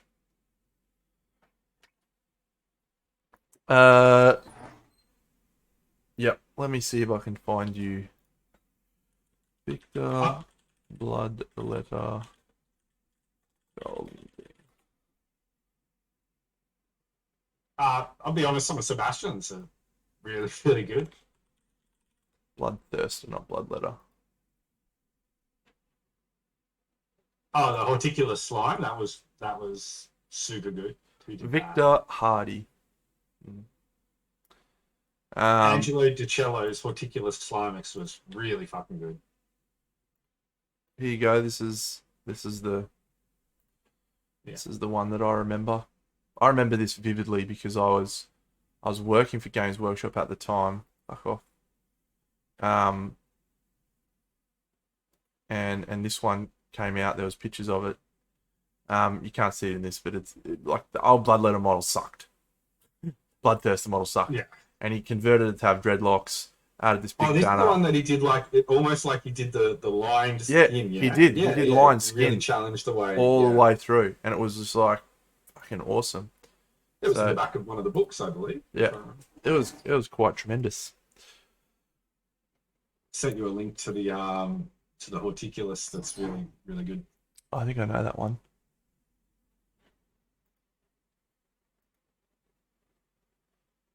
Yeah, that is good. I'm still all about Maxime Pinard's because I think Maxime's piece took everything that I love about modern painting and put it into a Games Workshop package. I just loved it. Like the sculpted base, the stylistic approach to everything. It was just kick-ass. Yeah, I mean, he took that to Thingo, didn't he? Did he take that to Scale Model Challenge? Scale Model Challenge, and it did really well there as well, right? Won a gold at Scale Model Challenge. Very, very comfortably. There was one person who sort of did better than him, which was Arnel Lazaro, who got a Platinum Award at that event. But yeah, it was... I was blown away when I saw it in the hand. I was like, this is just fucking wild. There's a ton of box art that goes to Monte, isn't there? Yeah, yeah, I can't speak for every year, of course. I've only been a couple of times, Yeah. but most years they have all the people that do box arts keep a hold of those figures and give them to the Yeah. manufacturers at Monty after entering them and stuff.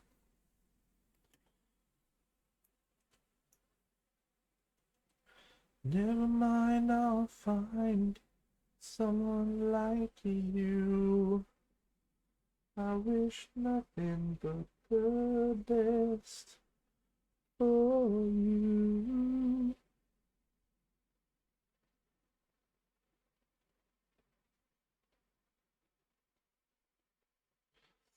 Yeah, that's cool. Massive cravat. I mean, I talked about this last stream, but that's actually how I met Glenn Lamprecht is through a game that we played at a tournament, and the guy was just like kicking around with his army that had all these fucking Golden Demon Slayer sword winning models in it, and I was just like, "Are you alright, mate? Like seriously?" Gavin Garza, that's who Yeah. ended the skip.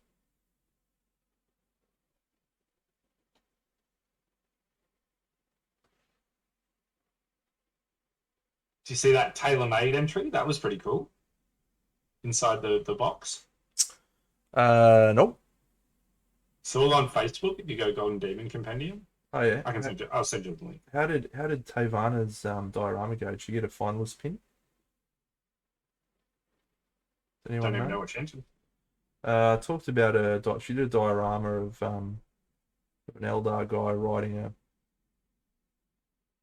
I don't know some 40k fucking diorama, but she asked for feedback on the stream, and we all chipped in and gave her some feedback, and Oh, Chris Serher, he entered stuff. yeah, a lot of the League of Extraordinary Painters entered stuff.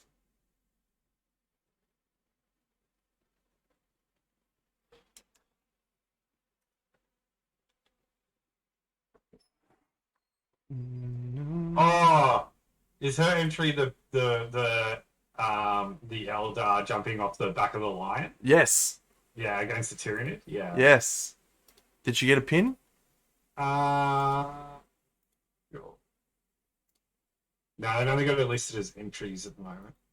Oh, There's a Dreadfleet model in a bottle. That's great. Great. Witch King with a background. Super cool.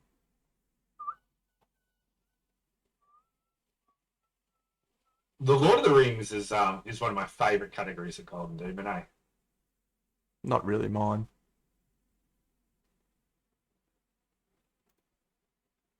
Looks even cooler in that photo. Just how clean it is. That's cool. Oh, this Tau big suit looks really good coming up out of the water.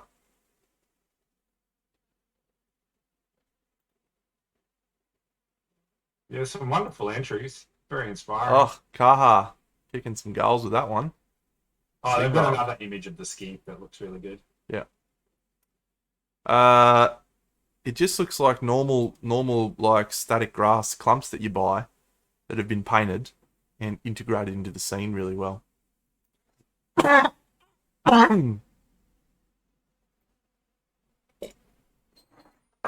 Ben comments tank looks very different from this photo, but it's to be expected. Yeah, trim down would be my guess, mate. Trim down.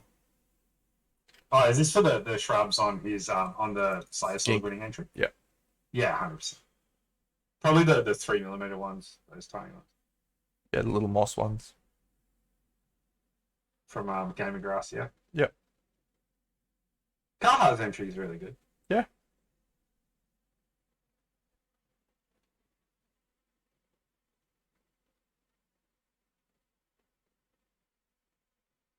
I think it looked like I think I went over Nicholas Flamel. Did he? Yeah. Good on him.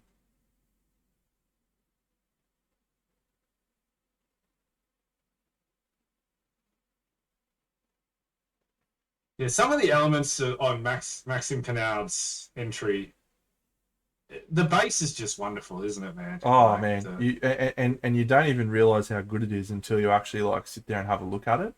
yeah. Because it it's just such an element that doesn't really draw a lot of attention. But man, it is just fucking incredible. Like, so good.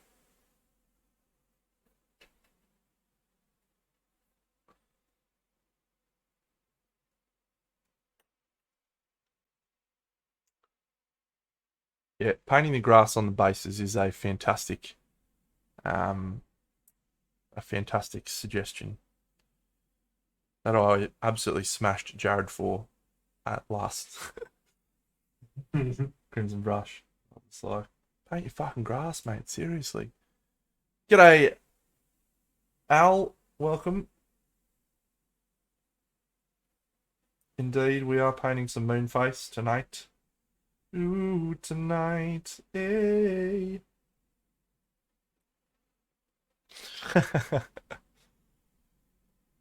Just in time. Wasn't that bad, you suck.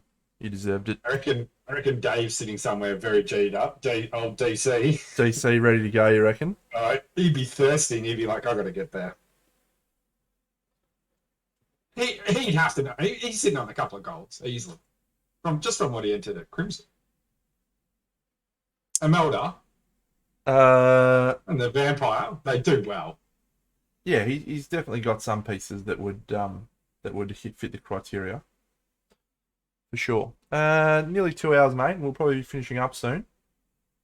Because I am still exhausted from a very long day yesterday at the footy.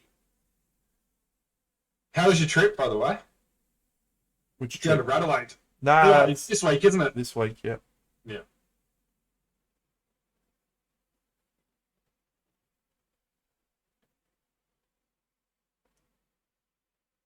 Radelaide.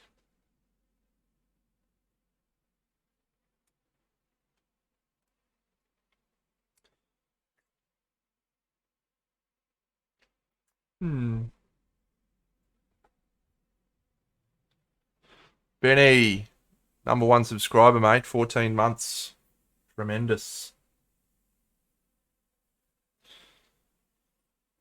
No, Bucks isn't painting Moonface. Bucks is far cooler than that.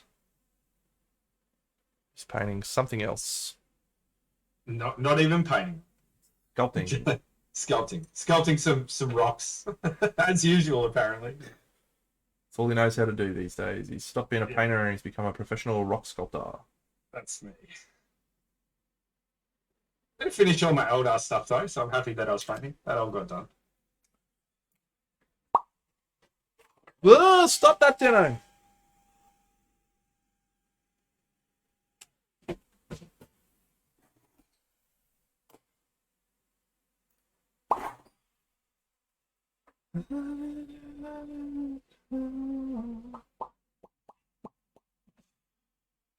Thank you, mates.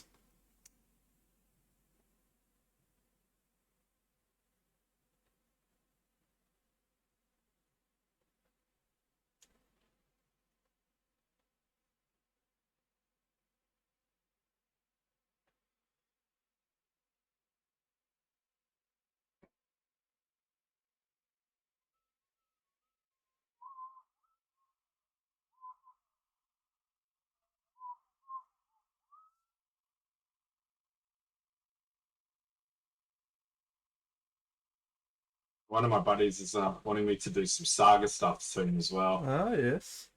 Yeah, do a little bit of historical dabbling, or fantasy historical. Yeah. Oh.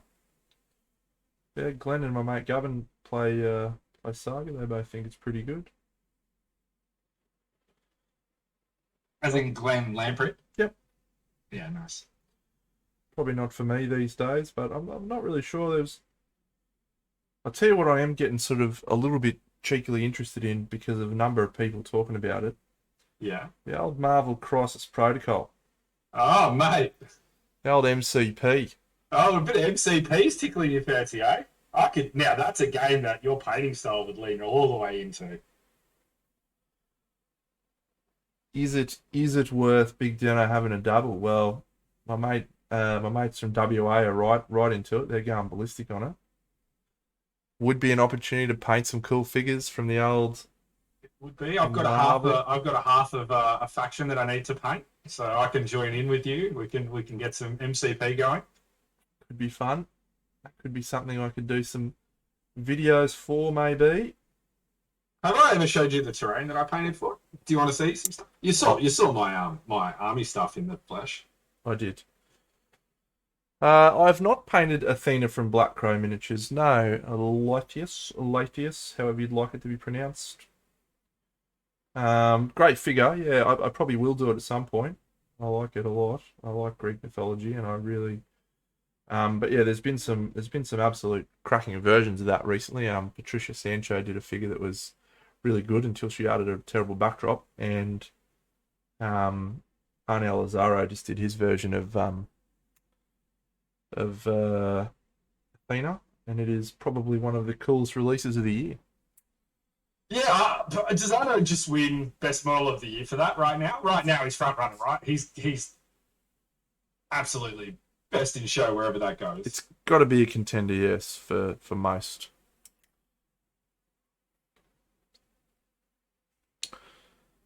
For most events, for sure.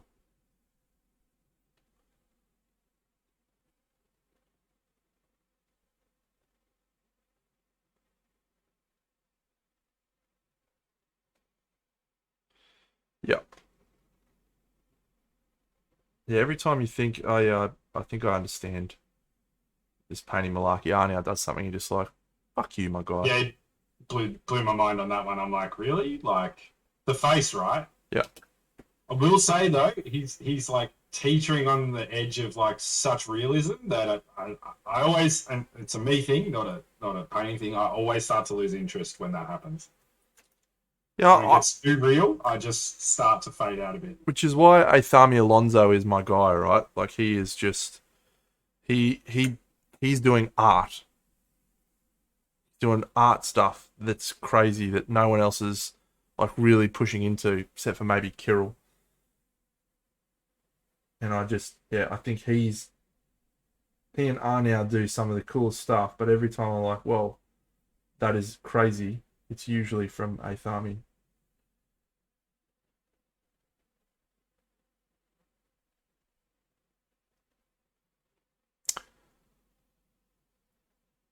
Why are you asking me, Lethius? Do you want me to paint one? Do you want me to paint an Athena? You're offering to give me a commission. How good. Big Deno accepts. Photos right now of all of my Big Deno accepts. terrain. Yep, there he is. Athami doing something crazy again. Oh, look out. Look out. It's the great man himself, Tony from CHK Studio. Oh. You beautiful man. What's happening, friend? Welcome all. Welcome to the stream. I'm just kicking about with some boring stuff tonight. Not very interesting at all. Tonight's been about good chats, less about painting. Yes. We're in very somber greys tonight. Somber grey tie.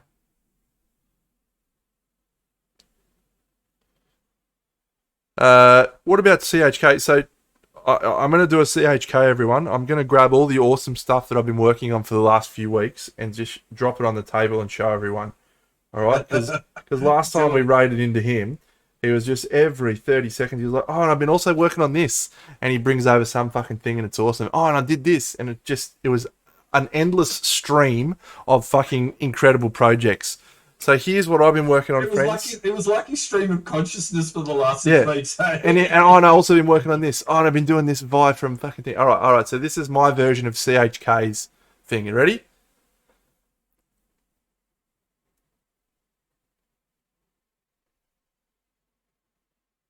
Yeah.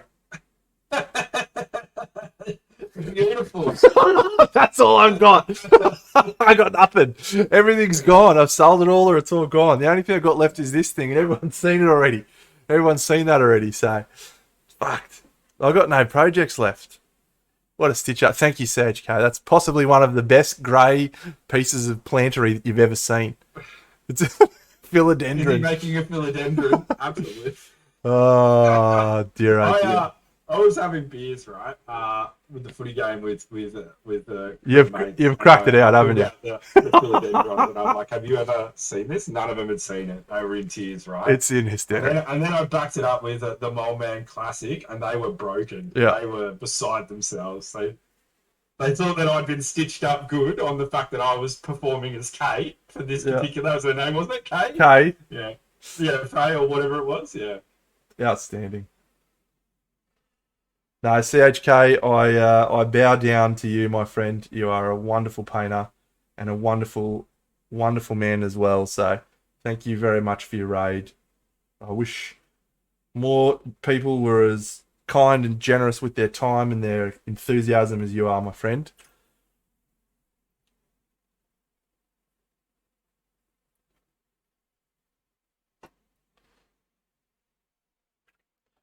Enjoy, mate. Enjoy. Enjoy. I think he always goes for food after he visits us. Well, I do too, mate. As soon as Yeah. my as soon as my stream ends on a Sunday, I'm just like, all right, it's time to go get someone lunch. Num num num num num. Bit of Nando's. I've been on the Nando's lately. Oof, yeah. Love a bit of Nando's. Nando's Portuguese. Anyway, yeah, I sent you some photos of some Marvel Crisis Protocol terrain. Thank you. I did I ever tell you about the time I was in Portugal and I started hunting around for some Portuguese chicken, like they do No. at Oporto and Nando's and stuff. Yeah. I It was, doesn't turn out they do it that way over there. yeah, I was like, how good is this? I'm gonna get some real Nando's and real Oporto from the place Yeah. where it comes from. Portuguese peri peri. Mate, we Yeah. hunted high and low all through fucking Lisbon to find a place that did chicken like that. Not a single Yeah. one. And in the Yeah. end, I went and we found a place that did rotisserie chickens, right? Yeah. And so there's just like cooking all these chickens up the back, and they looked awesome. And I was like, let's go here. I fucking yeah. And I asked him, oh, do you do peri peri like stuff? And he's like, yeah, we've got a peri peri um oil. We've got a peri peri chili oil thing. And I was like, this is it. I found it. This is my peri peri chicken in fucking Portugal. It's going to be amazing. So they bring out like a half a chicken, put a half a chicken on a plate with chips and stuff, and then he gives you this little, chili oil thing that's got peri peri in it. And I've Yeah. just fucking gone like this all over the fucking chicken plot everywhere. You put it everywhere, yeah?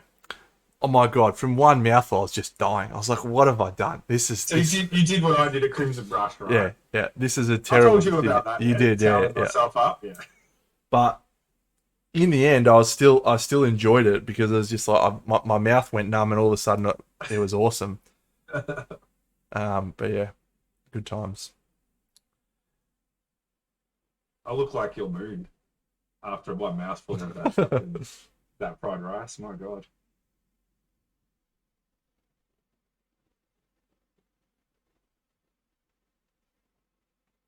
Okay, let's go. No, I didn't. We didn't go to Porto. We only spent I spent about 4 days in Lisbon, maybe 5 days, and we sort of kicked around Lisbon a lot, and it was awesome. We went out to there's a tower called Belém Tower out sort of on Lisbon on a train, and that was it. And we went to uh an incredible place on top of a hill, which is the name is escaping me for the moment. Sintra. So we went out to Sintra on a train. Unbelievable place. Um, but yeah, we went to Spain and spent some time in Spain. But yeah, we both walked away from that Lisbon trip just going, well, I really want to go back to Lisbon and you know experience a bit more of what it's got to offer because we love just about everything about it. So, you ever been to Portugal? No, I haven't actually. Beautiful. Don't recommend the chicken though. I have a family friend who's Portuguese, and she gets over there pretty regularly, and has built us in on Portugal, and highly recommends going over as well. Indeed. All right.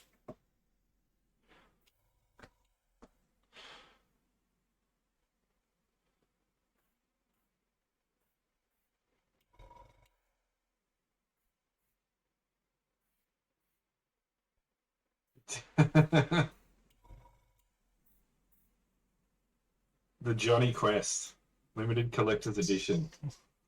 Box art designed by Doug Wildy. Well, you can scratch him out, mate, and we'll do box art by Trent Denizen.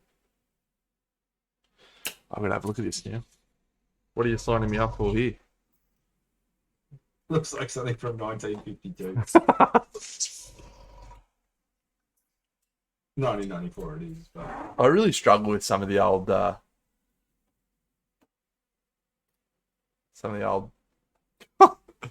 Johnny Quest.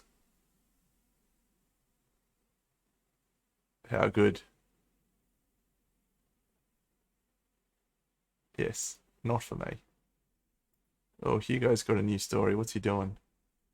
Ah, yes, he's playing with my girlfriend's bra. Running around like an idiot. oh, it looks like Eva's finished her Moonface? Yep, and she's uploaded it. Oh no, I know maybe it's not finished. No, it's still a whip. But it's a lot further on. Cujo, what's going on? You fucking legend. I quite like what she's done with the mask. Yeah, she's a fucking jet, hey. Yep. Just so everyone can see, this is another version. She has a very, very unique style of painting.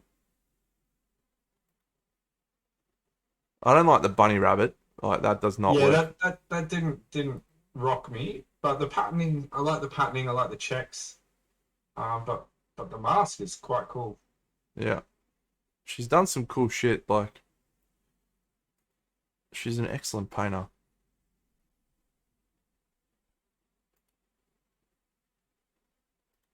And quite a lovely human being as well. I believe that she attended She did. Sunday. She Yeah. did. Got to spend some time with the crew. She would have been at CanCon if not for the Omicron strain occurring at right that time. Yeah, I think CanCon's going to be massive next year, eh? I hope so. Oof, look at this. Great patterning on the cloak. She did something a little while back. The Sigvald's awesome. Look at that. That's fucking kick ass. Sigvald. Get that up here. Look at the cloak. Look at the cloak she did. She's a fucking freak, man. Love it. This was an entry she brought to Crystal Dragon a few years ago, and it didn't do too well. She came back the following year, or a couple of years later, and she brought she's got so many mad pieces, man. I'm gonna buy something of hers actually. I like that. What's that? You know what that is. Scroll up if you could for me, friend. What was the skeleton bust? That thing looks sick. It's from White Wolf Tavern, mate. Is it that one there? Yeah, it's a 3D print. I like that. Yeah, Cooge, we talked about it before, mate. Interesting to see the choice they made and the style, and it reminds me of the time that Lucas won Monte Sansovino with his sculpts. There's all these incredible sculpted and painted versions of all these awesome models, and they picked best in show. They picked Lucas Pina and his fucking 5 busts that he'd sculpted. No painting, nothing, just busts. Look at this one from Nuttally. Fucking beautiful. Beautiful. Love the Yeah, base. this is nice. Did this come to an event? She entered in the Ed Banger competition, I think. Yeah.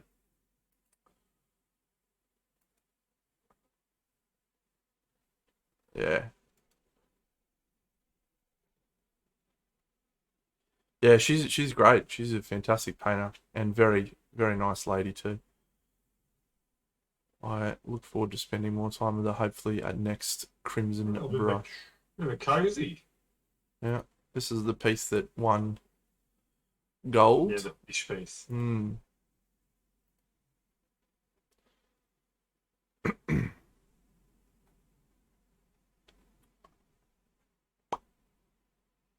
Great times. All right, friends. I think we might wrap up there.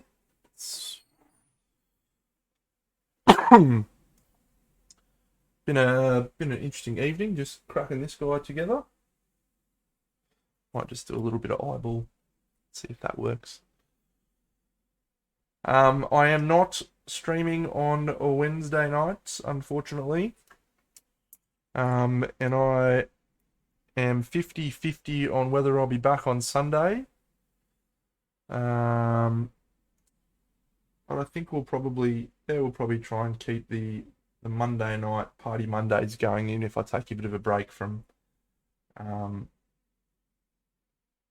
streaming regularly. I think Monday nights, party Mondays, is just a nice tradition. It's the party. It's where the party is at. It is. It is. Eva Studio, I think. I don't remember.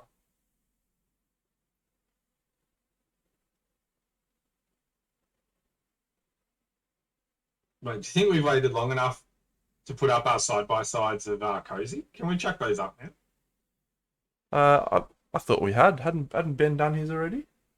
Yeah, we haven't chucked up side-by-sides, though. I thought he did. Did he? Yeah. I'm going to check. I don't think he did. Yeah, Eva Lena. Garabos is correct. Here, I'll bring it up. But it might be Eva Studio.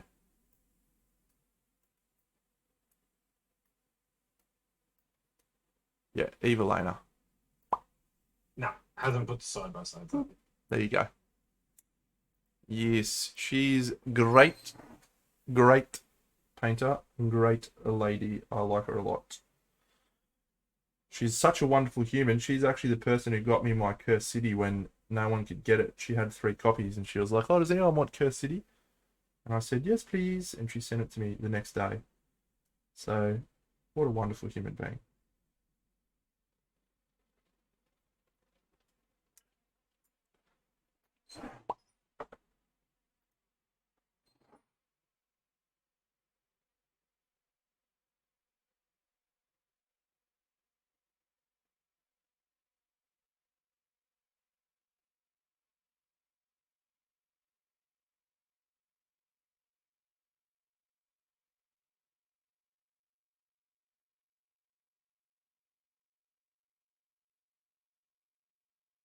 The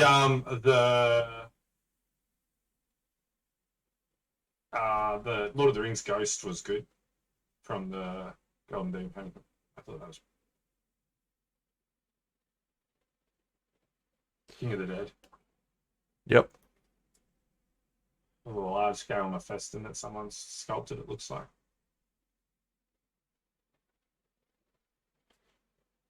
Never mind, I'll find. I wonder how Andy Wardle did. Did he post his results? His personal He won results? gold. Yeah. In that category that he entered. The dual category? Yep. Yeah. Did he only enter that and that's it? I believe so. Yeah, he put a lot of time into that entry. Yeah.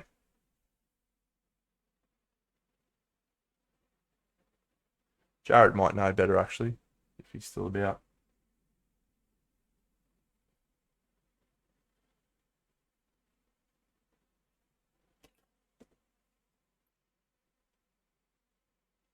He won 3? Okay. Oh, did he enter his did he enter one of his 30k pro marks as well? Yeah, Ben's one was great.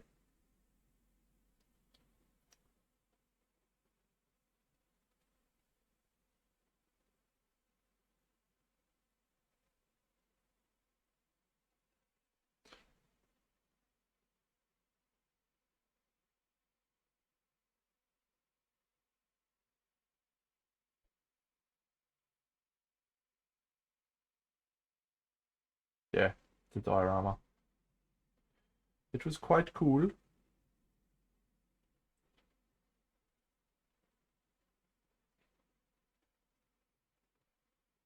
I like to think there's a bit of Big Deno on that, mate. Just inspiring Andy to just go bigger.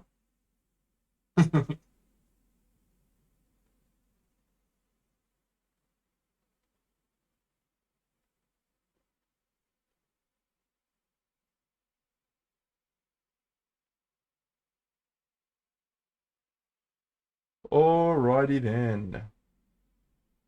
I don't know how I feel about this. It looks okay. It looks kind of like an Oni mask. I need to finish the teeth before I can make a final judgment, I think. Stop doing that, Dino, you fuckwit.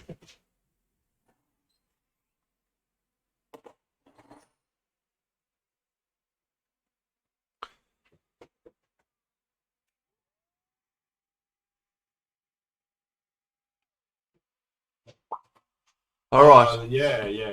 I hadn't seen that vampire with the hunters. I've just seen the hunters. Cool, friends. Let's go find someone to raid, shall we?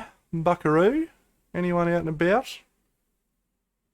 Well, you know who we're not raiding, mate? Remember that last raid? My guy. My guy. I don't know what he was thinking. But I am definitely not Did anyone raiding. in the chat remember the last raid? It was a Pretty fucking wild. It was a fucking wild raid. Oh my god, The guy sucked. He was on about something. He was on crack. It was a deep sauce raid. What was he called? He was called. His chat was called the Cookers. Oh, he was on something, mate. He was just He going was on some ballistic. deep flat earth We started on flat earthers, and then it went into the fucking, I don't know.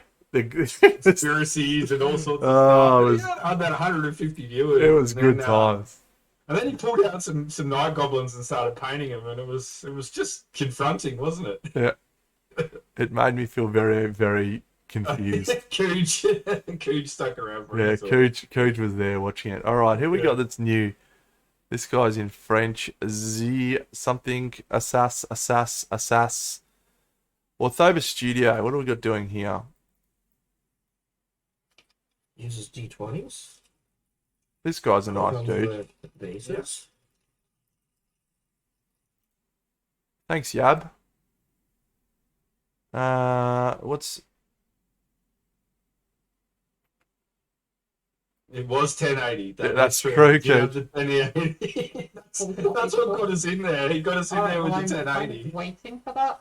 All If you right. wanna speed up Walker the Girl's waiting doing list, you can do 1080p it as stream, well. but I can't see But shit then we can anyway. give you an emergency tax number and you can use that. That's a rough attempt. Yeah. There's a 1080p, but I can't see much at all. Can I apply for the All right, we'll put that in the maybe. This guy's my own Adepticon. I'm just interested. What is this guy talking about? This girl, what's happening? Oh yeah, I do.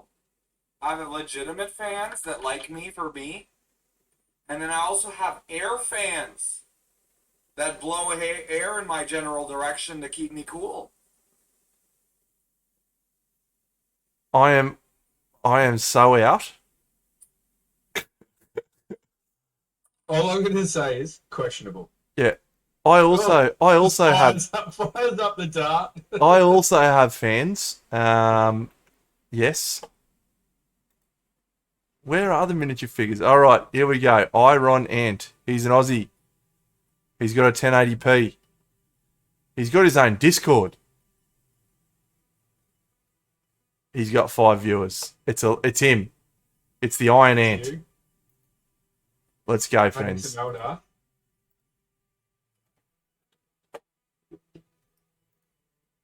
What is happening on the fucking Twitches? It seems like this time of year is a weird time of year for miniature painting. Eh? It is.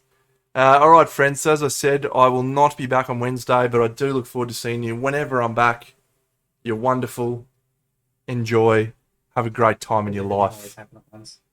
Let's go raid Iron Ant. Okay, let's go. See you, Bucks. See you, mate. See you, chat.